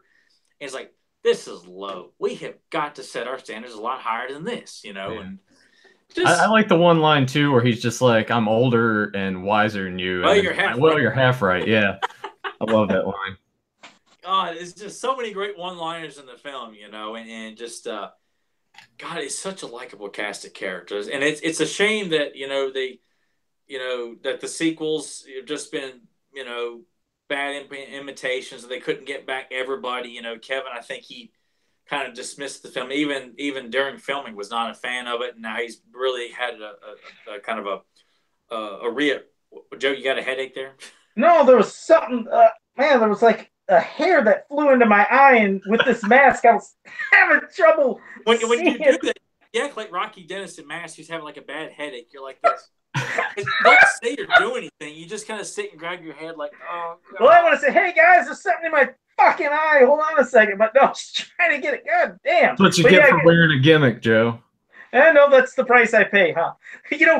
What Tyler said real quick, it's unfortunate how these sequels, it starts off with, some movies are so great, and then, maybe part 2 and 3 on certain series of, movies, whatever, can be good, but sometimes they push it and they get worse and worse. Like, here's just a quick side rant, because I'm not ruining it for anybody that's never seen it.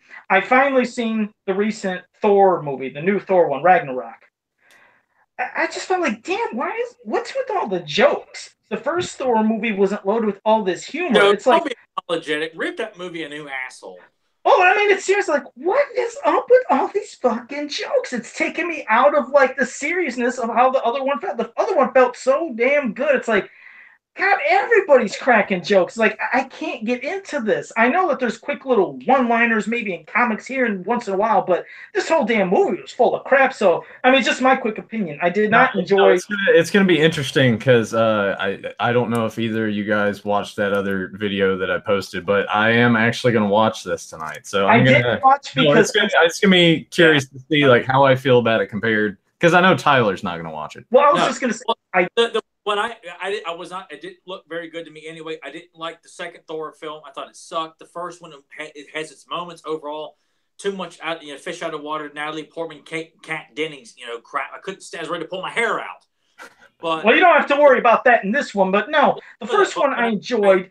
Everybody that's been the problem with the recent Marvel movies, which I'm worried about Avengers being nothing but a big yuck fest. Everyone's trying to one up each other. Yeah, they need to lay back on that. That's why I didn't watch, Nathan, when you showed your Thor Ragnarok in your recent one that you did. I was like, I can't watch it because I don't know if Nathan's talking about Thor, and I didn't see it yet. So I did not watch it for that reason, but now I will. But no, this one, I just felt like it was way too silly. So I will be interested in seeing or hearing your opinion on the recent Thor movie. Maybe like when I do watch it, because I said I was probably going to do like a post-viewing thoughts or something. Maybe since you've already seen it too, you and I can just join up on here and just do a quick little...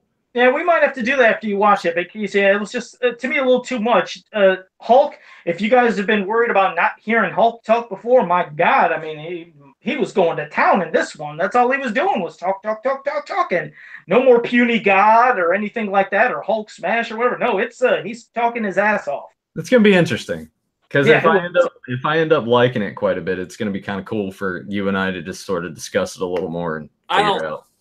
In that film, I mean, based on what I've talked to, there's a guy I work with at Tech who's a big Thor fan, and he hated Thor Ragnarok. Everything was a joke. I mean, really, I'm not lying. That was everything. The big problem with is if the Marvel is loving the idea that general audiences who don't read comic books and know anything about them, they love all these like Tony Stark jokes and jokes about Captain America and Thor and Hulk. But and this and that. I mean, look how much money they're making. Like they've broken through that comic book niche because before, if you were into comic books, you were a fucking nerd, and now it's the super popular thing, and now it's a thing where it's everybody likes it. So, oh hey, this stuff in Guardians of the Galaxy worked, because I feel like that was sort of the. I mean, Tony Stark had his lines, but when Guardians of the Galaxy came out, and it was different for that reason. It was more jokes. And that's what I felt like he tried to do. Started to overlap itself in all the other films. I agree. I felt like that's what they're doing. They were trying to take that feel of Guardians of the Galaxy, where they did lots of joking like that, and then now bring it into Thor. So it just felt off to me to go from how the first Thor was to this. They just feel like two separate franchises. You know, it's like saying, okay, here's Thor and here's Guardian of the Galaxies. I mean, that was like the vast difference I felt. I mean, there was parts in Thor Ragnarok, which I thought was cool, but I just wish they would have laid off on some of the jokings. I felt like it was too much joking. Yeah. Because it could have made it a better movie, especially seeing the shit with Hulk, because it was good to finally see the Incredible Hulk doing some stuff. I loved it, but I was like, God, you guys don't have to joke every damn other scene. Yeah, and it's kind of extending itself past Marvel now. That latest Star Wars film suffered from that a lot. I didn't see that. I didn't even see that. That was another prime example, and I don't know who's to blame. Is that Disney? Because Disney owns all this stuff now, but it's, people are turning out in droves to see these films, and general audiences and kids are laughing at all the little poo-poo jokes and stuff like that they managed to throw in. Well, people like us who've kept these films alive for years and going to them and rewatching them and repurchasing them on Blu-ray and DVD, and it's like, now you just groan and roll your eyes at this stuff. If we'd have seen this stuff and Michael Keaton's Batman, or the first Blade film, or hell, even the first couple of X-Men films, which had a few jokes here and there, but overall they kept it serious. It was not about trying to make Wolverine look like an idiot on screen. Well, he's that came later in Wolverine Origins, but it was just one of those. When does it stop? What has to happen for them to realize we're making these movies too silly? We're not taking the content serious enough, and they keep screwing up all the villains in these movies too. Where it's just they're just normal looking. If it's not out of space, the villains in these films are like we're too ashamed to have our villains look like the comic book counterpart. We need to have them look like a regular guy. Yeah, because, just to say, like, one part, in the Thor Ragnarok where it worked perfectly with that kind of joke or feel or something to make you laugh is basically when you'll see Loki's reaction of, like, with the Incredible Hulk in certain parts, because we know what happened in the Avengers movie of what Hulk did to Loki. So you can imagine when Loki will see Hulk again, his kind of reaction. So that is the kind of thing, okay, I get this shit. But you'll see what I mean in certain parts, like, okay, a little too much. There needs to be a better balance, because a better balance. Yeah, like, don't go nuts with it. We got both sides of the scale here. Like you have the Marvel films that are starting to get lighter in tone and be funnier, and then you got those DC films that are still like really struggling, and now they're trying to take elements of that. So now it's going to be like dark brooding, but here's some jokey stuff, and it's just, man, oh. Yeah, it's a weird mix. And this is, remember, again, everybody watching and listening, this is our side rants that we love doing. We'll always get into something else, but that's what's good about the show, because we always will get on to something else. Chris, feel like Tremors. Yeah, well, Chris Simpson said Ragnarok was fantastic. So, see, Chris Simpson loves it. So there's people that love it. Some people hate it. Some people think, yeah. So, hey, there's all different sorts of fans. Now, there's people who like Batman versus Superman and Justice League too, right, Nathan? Yeah, I don't know why. And there's people that like Batman and Robin and Batman Forever. Now that I have yet to come across. I have said it plenty of times. Batman Forever had good moments and could have been a really good film with what was, or what the movie was trying to tell us, as opposed to making it a yuck fest as well. Because Val Kilmer was a good Batman, and it could have been a really good movie. Jim Carrey, I thought, was a good Riddler. Definitely could see why he would rub people the wrong way, because he's really chewing up the scenery. And less said about Tommy Lee Jones, the better. However, it could have been a good movie. Batman and Robin could have been a good movie based on what they were trying to do. Instead of making it a big toy commercial with nipple jokes, butt jokes, credit card jokes, yucks and one-liners and puns. I couldn't stand George Clooney as Batman. God, I couldn't stand him. He didn't look good as Batman regardless. And George wouldn't have been a good Batman, period. But still, I look at Batman and Robin, really wanted to think it was going to be a great movie, and walked out of there feeling so disappointed. Rented it on video. I'm like, God, it's still not any better. I didn't like either of those. I didn't like either Batman Robin or Batman Forever. Well, just didn't like them. Forever all the way through, because it's not a fun watch, But still, you almost feel like there could have been a good movie there. Unfortunately, it was just taken a complete different direction because of what Batman Returns did, which Batman Returns is a fantastic film. It kicks ass on so many levels. And it's unfortunate that, we want our superhero movies to be serious and to be taken, the source material not as a joke or making fun of it all the time so kids can laugh. Oh, man, he's talking about poop. And this. When you just said kicks ass on so many levels, I can't help it. It always, every time I hear part of that phrase that you said and other people say, it unfortunately gives me a flashback of a movie where somebody says, this sucks on so many levels, which I hated, which was when in Jason X, when that one girl was getting sucked out through the, the vent of the ship, and she said, this sucks on so many levels, and then she gets sucked and dies. I was like, who's going to say that before they die? You're going to die, and you say, oh, God, I hated that fucking girl. But, okay. No. We need to have a cool, funny, witty joke, and that's what they come up with. Yeah, I was like, yeah, you would say that you're going to die, and you're going to say this line before you die. It's like, yeah, that's going to happen. There, that's our side rant. So we'll get back to Nathan, because I think he was talking about something about Tremors before I just went bananas and we... No, I was just going to say more movies need to be like that. Like, have that pacing. If you're going to have that humor, do it in that way. That sometimes it's a little subtle, and it just doesn't. I don't know. It doesn't kill the damn mood. As beloved as Tremors is, there are jokes, but it's not focused on. They don't take time for the movie to kind of look at the audience like, you get what we're doing there, huh? Did you get that joke? Did you? I don't remember. I was going to say, I don't remember this part, but Tyler, I know you and your steel trap of a memory. JSP just said Clooney could have been decent, but anyone is going to look like a moron when they say, hello, Mr. Freeze, I'm Batman. He actually said that, JSP, and did he? Yes, he did say that. God. Clooney's face doesn't look good in the cowl. It didn't. And from, if you believe the stories that how it came across, Joel Schumacher drew the Batman cowl on a picture of George Clooney on a Dust Till Dawn poster or something like that. I hated his connection with Alfred. That's what I hated with George Clooney. I don't felt like he treated Alfred like this is the man that's been raising you and with you your whole life. I didn't feel this connection like with Alfred, gonna be dying or whatever. I didn't feel like there was a connection. George Clooney felt so robotic and monotone and flat. I was like, I don't even feel like you care for Alfred. That's why I just couldn't. He's like that in everything. He sucks. He should never been Batman. What a horrible fucking choice. There. Not just him. And at least, and look, everybody involved with Batman and Robin has apologized. George Clooney's taken the rap for years and publicly said, I'm the guy that killed Batman. Joel Schumacher has come up publicly and said, look, I was aware of what was being said and directed. I chose to go along with it, and I am sorry that I have disappointed fans. So, look, I give him credit for it because not everybody is going to come out and admit that they made a really bad superhero movie. Not everybody does it. Maybe people who were involved will, but the powers that be most of the time will not come out and say that they apologize for the film that was made. So I give a lot of credit to Joel and George for that. George had no business playing Batman, period. Of course, before the movie came out, I was sold immediately because Arnold was playing Mr. Freeze. It was another Batman film. Poison Ivy's in it. Mr. Freeze is in it. I thought this is going to be great. Biggest movie this summer. Couldn't wait. Forced my dad to take us opening day. So excited. But anyway, damn it, where the hell was I going with? Could Joel Schumacher apologize for Phone Booth because that movie fucking sucked too? Well, I mean, at least Joel Schumacher has made some decent films in his time. Not a large library of great films, but it was interesting and shit. There shouldn't have been much of a budget being just right there in that spot. But yeah, that was an interesting one. But I did want to say one thing of foreshadowing. I thought that was kind of cool. You think back to Twins with Danny DeVito and Arnold Schwarzenegger, and the part where Arnold's like, "Do I look cool now?" He's like, "Mr. Ice," and then hey, look, you got Danny DeVito as Penguin, and then. Who does Arnold become eventually? Mr. Freeze. So look at that. It's foreshadowing in Twins. It's fucking amazing. Oh, yes, because Ivan Reitman intended to do when he made that classic 1980. See that?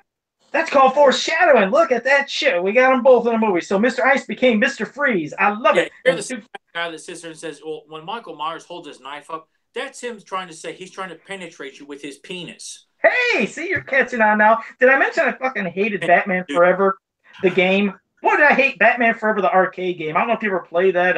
Yeah, Batman Forever was a terrible fucking game. So, we're going to make it side-scrolling, and it's going to have that look of Mortal Kombat, and the controls are going to be clunky as shit, and we're not going to tell you what to do. It was horrible. Just yeah. I was wondering if I was the only other person that really No, played or it is remembered that awful. game. I remember playing that, and I'm like, where am I supposed to go? It's like, oh, you have to be in that exact spot, and then it like select or something to have the little grapple to go up to the next floor. It's fucking stupid. Why would you do that? Like, you have shoulder buttons on the Super Nintendo controller, and those don't do anything in the game. Put it on one of those buttons. That's all you had to do. Oh man, see, you're right. There you go. Oh, that's our. Oh, we did our side video game rant that Tyler's always like, oh, here we go. And then that guy at the flea market is trying to sell it for $25, and it's missing half the label, and it's covered in dirt. Oh, did he really? No, I'm I thought. I was like, what kind of coincidence was that? I thought you were serious. Flea market, though. I'm sure it happened.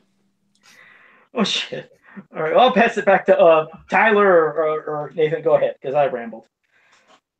Oh no, I mean, I think in closing for Tremors, I mean, we could go on and on and on about it, like we do with so many movies we pick up for the podcasts and TV shows, but it speaks for itself. I mean, what can we say about Tremors that hasn't been said before? It's a movie that still holds up from special effects wise, the acting, the story. You know, it's a perfect horror science fiction film. I mean, it's not to play off the talent of perfection, but the film is perfection. I mean, it's got a wonderful cast of characters, a great creature, a great story, a good ending that wraps it up, doesn't necessarily need sequels. Could have been good sequels had they, not went the route that they did. But so for those who didn't see this or maybe have never seen it, don't think this is a cheesy B-rated horror flick. It's not. But that's anybody to look at it, like on paper, sees that this is like a B movie monster movie. But well, Star Wars could have been seen as like some kind of silly science fiction movie or something like that too. But it's a simple story, and often like Jaws is a simple story too. Halloween, simple stories, but they're often some of the best ones because they're not trying to make it overly complicated and act all Christopher Nolan about it and add all these extra layers to it. And, And what was the bad dub line you said? What was the bad dub for TV? Did you say? What's that? What was the bad dubbing that was for TV that you said they couldn't curse? And what did he say in place of it? I think they were trying to say "screw you," but when the guy doing the dubbing, it sounded like he's saying "squirrel you." Okay, because I want to mention what's considered one of my worst dubbings in movie history. Because, like you said, when they get these people sometimes to dub, once in a while they'll actually have the actual actor do the dubbing and say something else. But otherwise, there's having somebody's trying to do voice impersonations. And that was it was for Die Hard too. And it was at the end when he says, yippee-ki-yay, motherfucker. And then when he lights the fuel on fire and blows up the plane on the TV version, and it's horrible. He says, yippee-ki-yay, Mr. Falcon. It's like, what?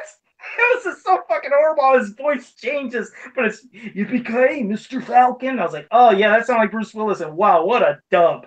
That's my worst. If I could think of the worst dubbing that from my memory, that's one of them. I can't really think of anything off the top of my head. I mean, sometimes dubbings can be just as funny as the movie, like watching Weird Science on TV where they're dubbing over all the cussing and language and that. That sometimes that's just as funny as the actual movie because the dubbing is so bad, but it's so silly you just laugh at it. And when Mallrats was on TV, I'd only seen it on TV once. God, man, that movie was absolutely hilarious with all the dubbing because of all the cussing that's in that movie.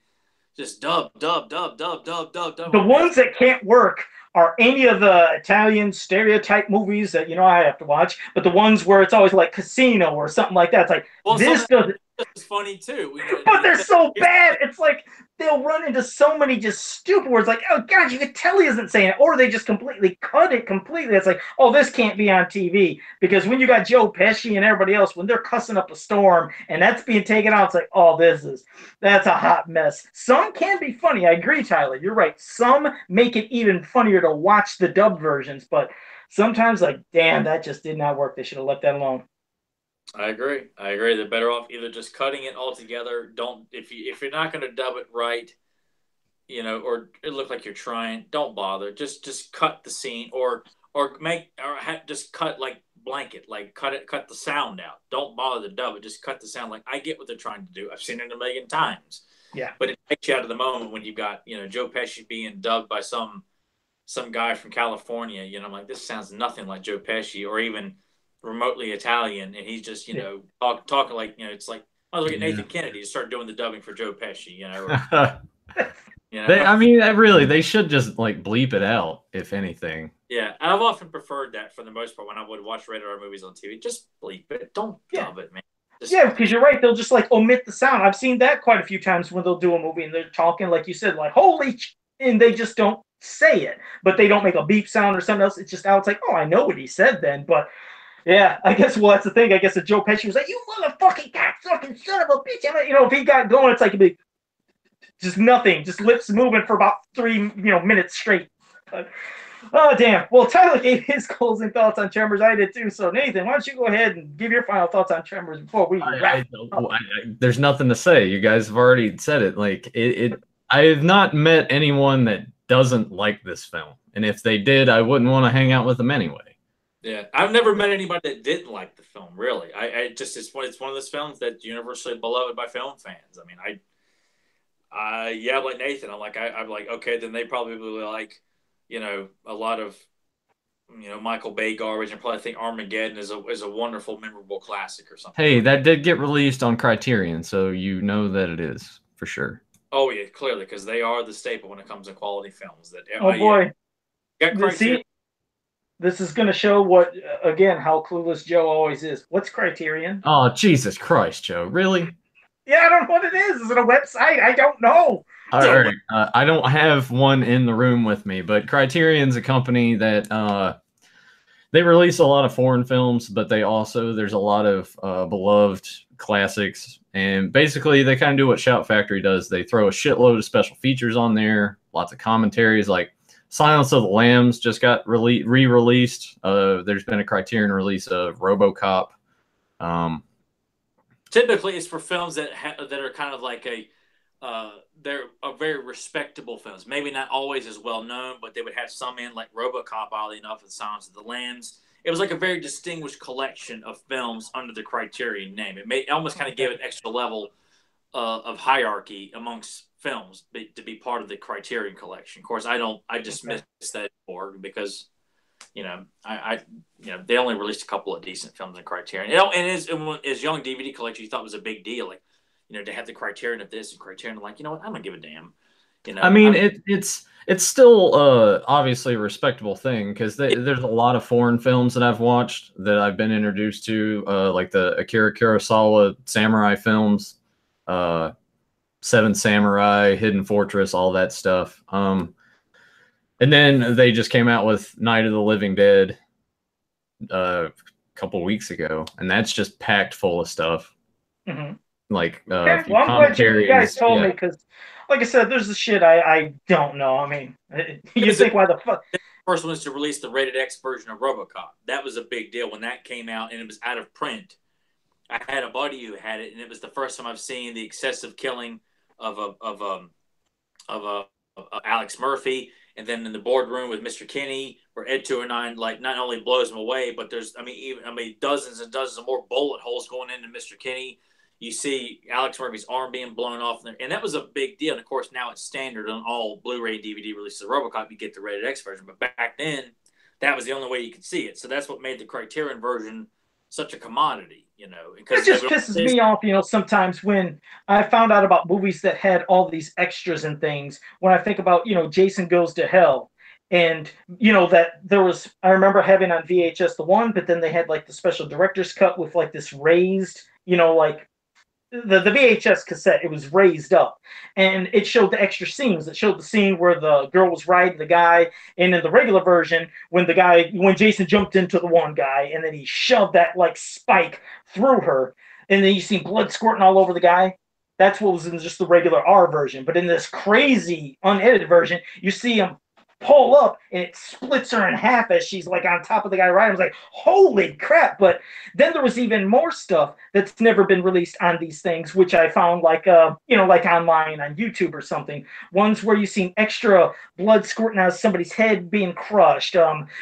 When the one guy was shooting the guy who was Jason in the police station, extra stuff. And I think the one scene is the scene where you see the demon that pops out of Jason, and you've seen it running around more. And all this lost shit. I'm like, damn, why do they do this to us? Why can't they just have this stuff? Why is it always got to be lost? Or then they lose the film and then it's in grainy shit.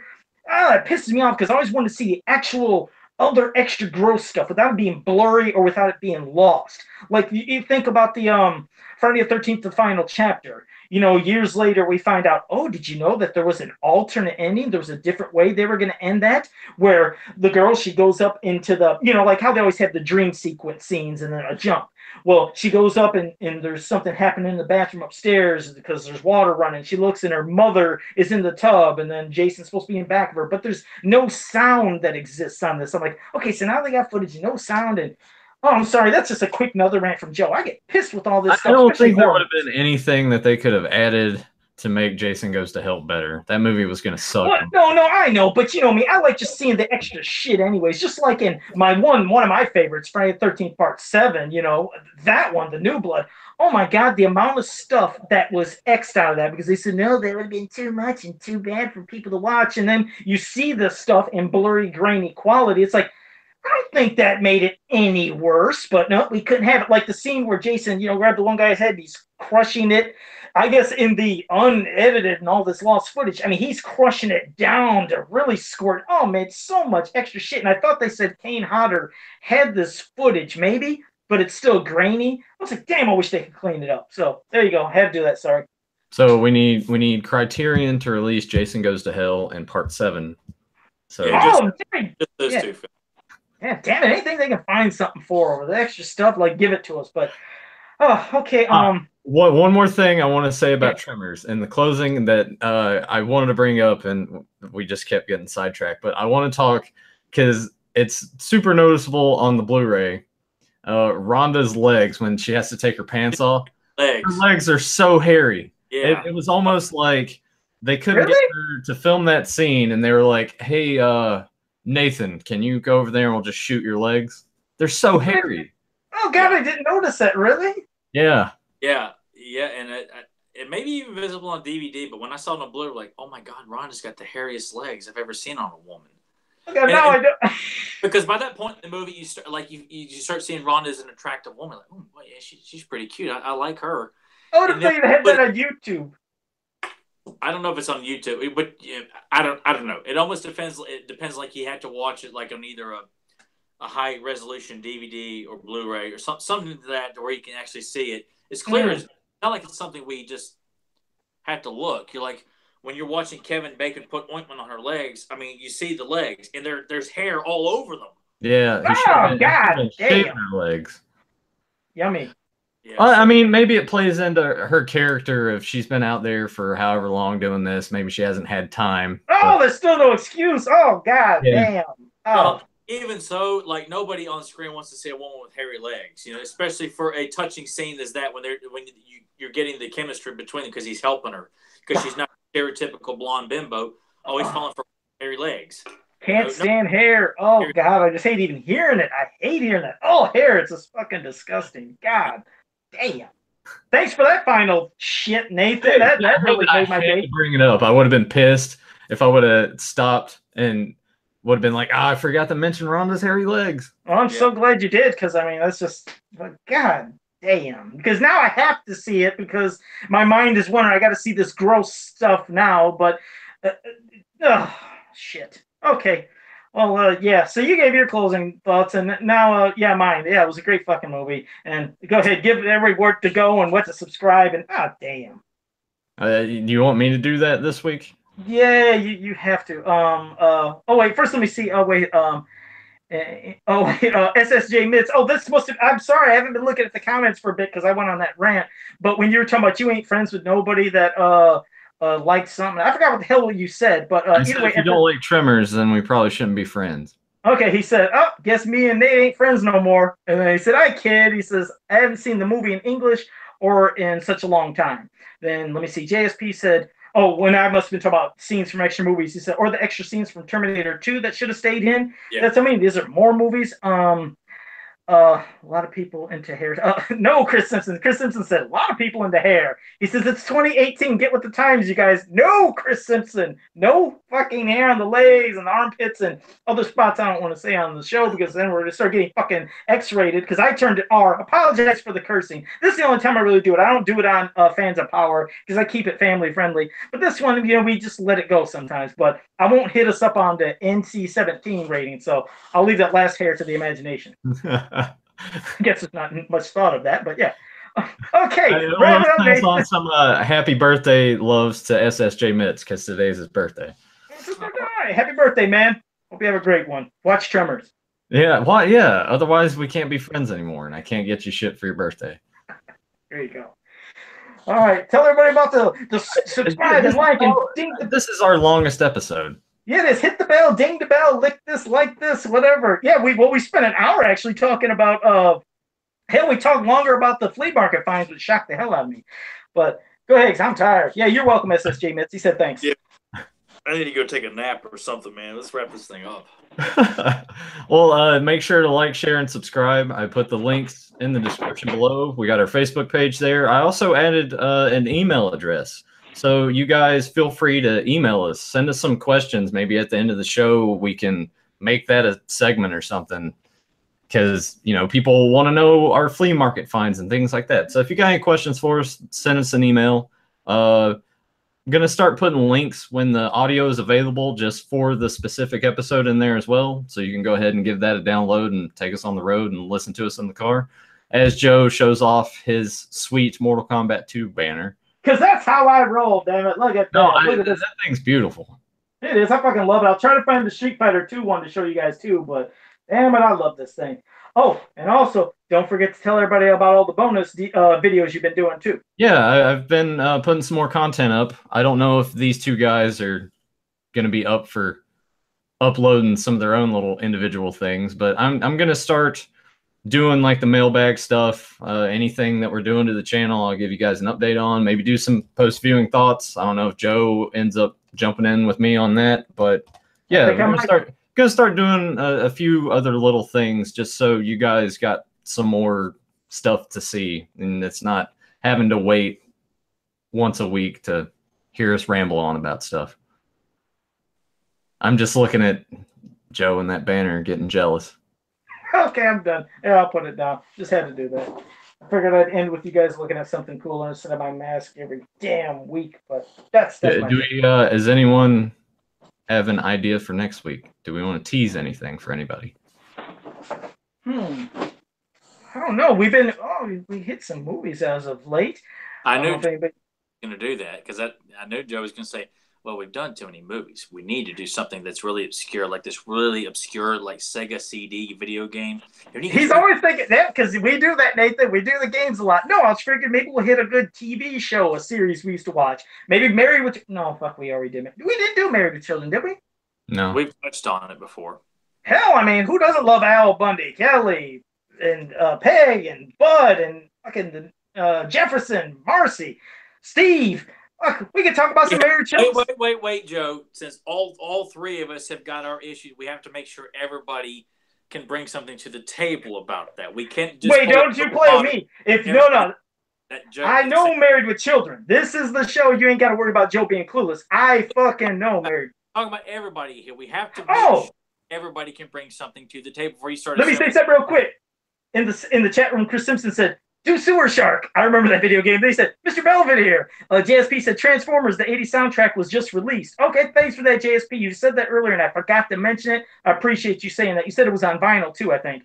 Then Chris Simpson said, "Who's the boss? Alf, Cheers, MASH." You can stick MASH up your ass. I hate MASH. And Sledgehammer. I remember Sledgehammer. JSP loved that damn show. But, okay. Oh, now back to you guys. I'm sorry. I was just reading everything in the chat room. But could Nathan... Tyler is grumpy, and he is ready to take a nap. Well, Nathan, what about you? I mean, do you know Married with Children pretty well? I do. I have watched Married with Children quite often, but if you guys are going to start digging into episode specifics, no, we don't have to do that. I might be a little lost. No, we don't have to do that. Just basic thoughts of some of the main characters, and if there's certain episodes you remember, but just Married with Children in general. Look at Tyler. What are you thinking, man?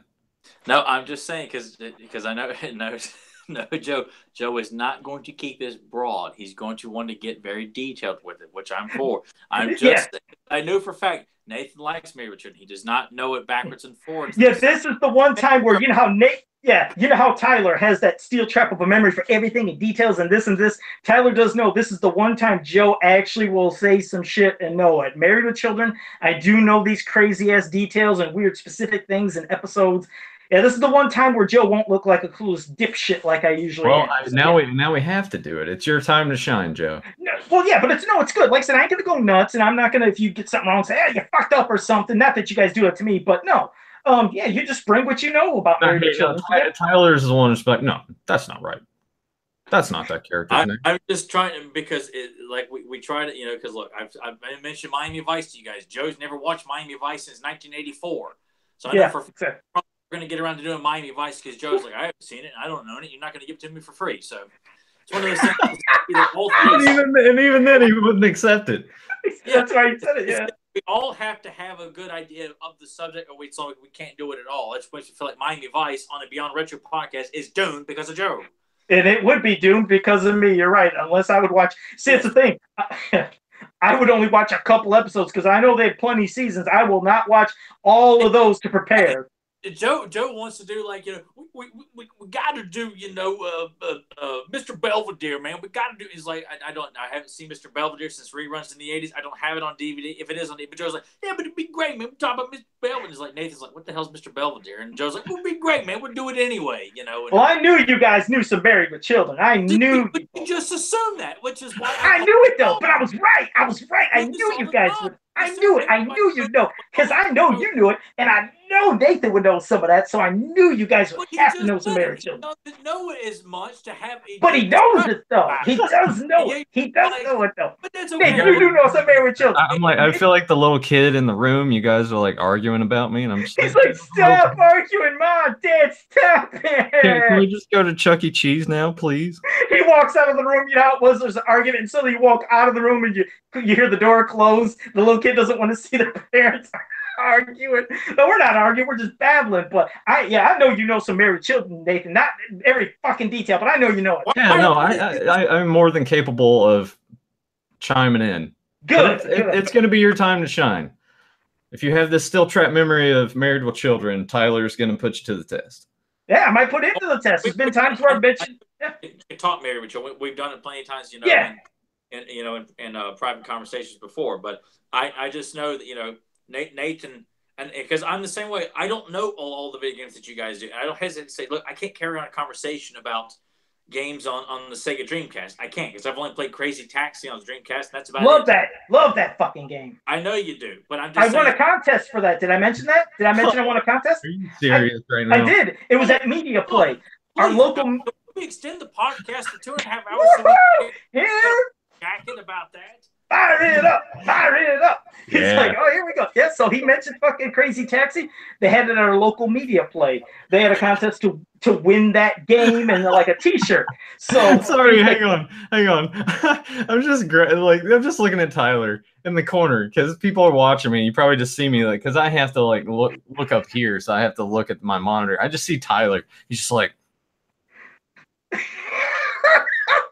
yeah. All right, go ahead. Ain't dry. No, but your shit. So here we go. It's like he mentioned Crazy Taxi, and that set me off because I fucking loved Crazy Taxi. And then local Media Play announced that they were having a contest that whoever can get the most cab fare in, I think it was 3 minutes, would win a copy of Crazy Taxi and a T-shirt. And they had that going for like a 3-4 day like event. And I came in there, and I knew about, like, there's a way if you took your car to the side. Don't you get up and leave, goddammit. You get back here and you listen to me fucking talk about Crazy Taxi. There's some bullshit, although. So anyways, I remember you'd go on the beach, and on this one part, you could, like, turn your cab aside, and you know, if you hop on it, you know, like, they like how you're exciting them, and your cab fare goes ding, ding, ding, ding, ding, ding, ding, ding, ding. It, like, starts multiplying. And I did that in the grass, too. And I got a whole bunch, and that was my score, and I had, like, a really high score. After I was done, the guy who was, like, you know, writing it down that worked for Media Play said, that's strange. He's like, how did you get such like high cab fare? I didn't understand. And I was wise to shit after that Donkey Kong Country bull crap at Blockbuster because people and their friends telling people stuff. I was like, Hey, I said, do you remember when I was driving by those people that were on the beach, all the pedestrians that ran out of the way? He said, yeah. I said, if you just drive right at them, I said, and the scaring and the fright of all that for the people inside the cab, they'll give you extra money. So that's you're showing the empty screen of Tyler.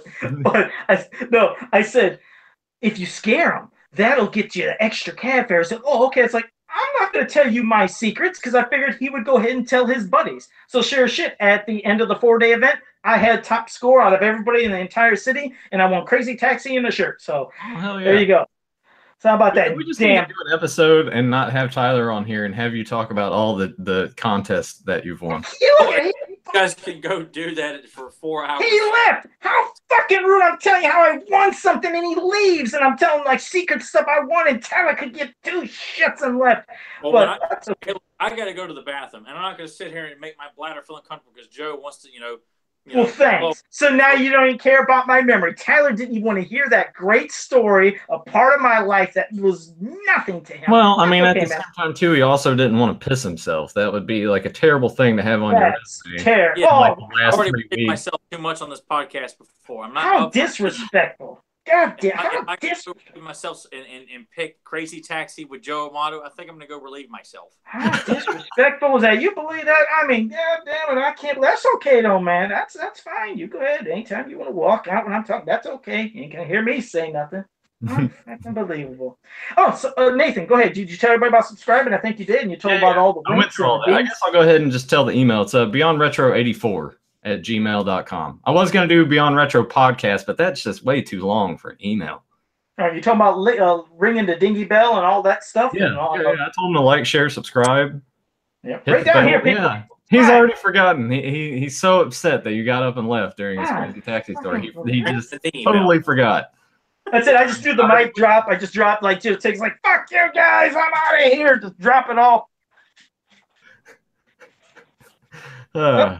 Shit, I'm back. Here I am. Mask fall off because he's trying to put on a show for everybody here of how upset he is, even though nothing stopped him from telling his story. Yeah, that's all right, man. Okay, that's okay. So there. So yeah, so it was amazing having all of you guys here. We appreciate it. And yeah, thanks, Chris Simpson. At least you want to hear my story. And he said, oh, and Nathan, Chuck E. Cheese, wait, what the hell just happened? I missed a bunch of stuff. Chuck E. Cheese. Wait, JSP said, he said, head of the class, Antenna TV is airing it. I don't even know what Antenna TV is, but thanks for letting me know, JSP. I've never heard of that. So maybe that's something that shows old-time shows. He hasn't heard the Criterion. Why would you think he would know what Antenna TV is? And yes, I have heard the unfortunate where they talk about Toys R Us clothes, and it's just fucking unbelievable and sad. And then he says, oh, and Nathan, Chuck E. Cheese, where a kid can be. Oh, that's what he's meaning. You're saying where a kid can be a kid, and hopefully your parents aren't going to argue. Well, shit. Well, JSP made it sound like there might be clothes in Chuck E. Cheese. That sucks. Chris Simpson said he wanted to hear Joe's story, so thank you, Chris Simpson. Appreciate it. Mato is such an enigma. I want to know more about the man behind the mask. No, you don't. I'd have stories all day that would bore the hell out of everybody. And okay, so yeah, thanks for joining us, guys. We love you in the chat room, and I love Tyler, and I love Nathan. I just fucking love you guys. Yeah, we love you too, Joe. Thanks. So I don't know how Tyler's feeling right now. He's ready to take a nap. He's an ass. See you guys next week. We plan ahead, so we don't have to do anything right now. Yeah, that's good.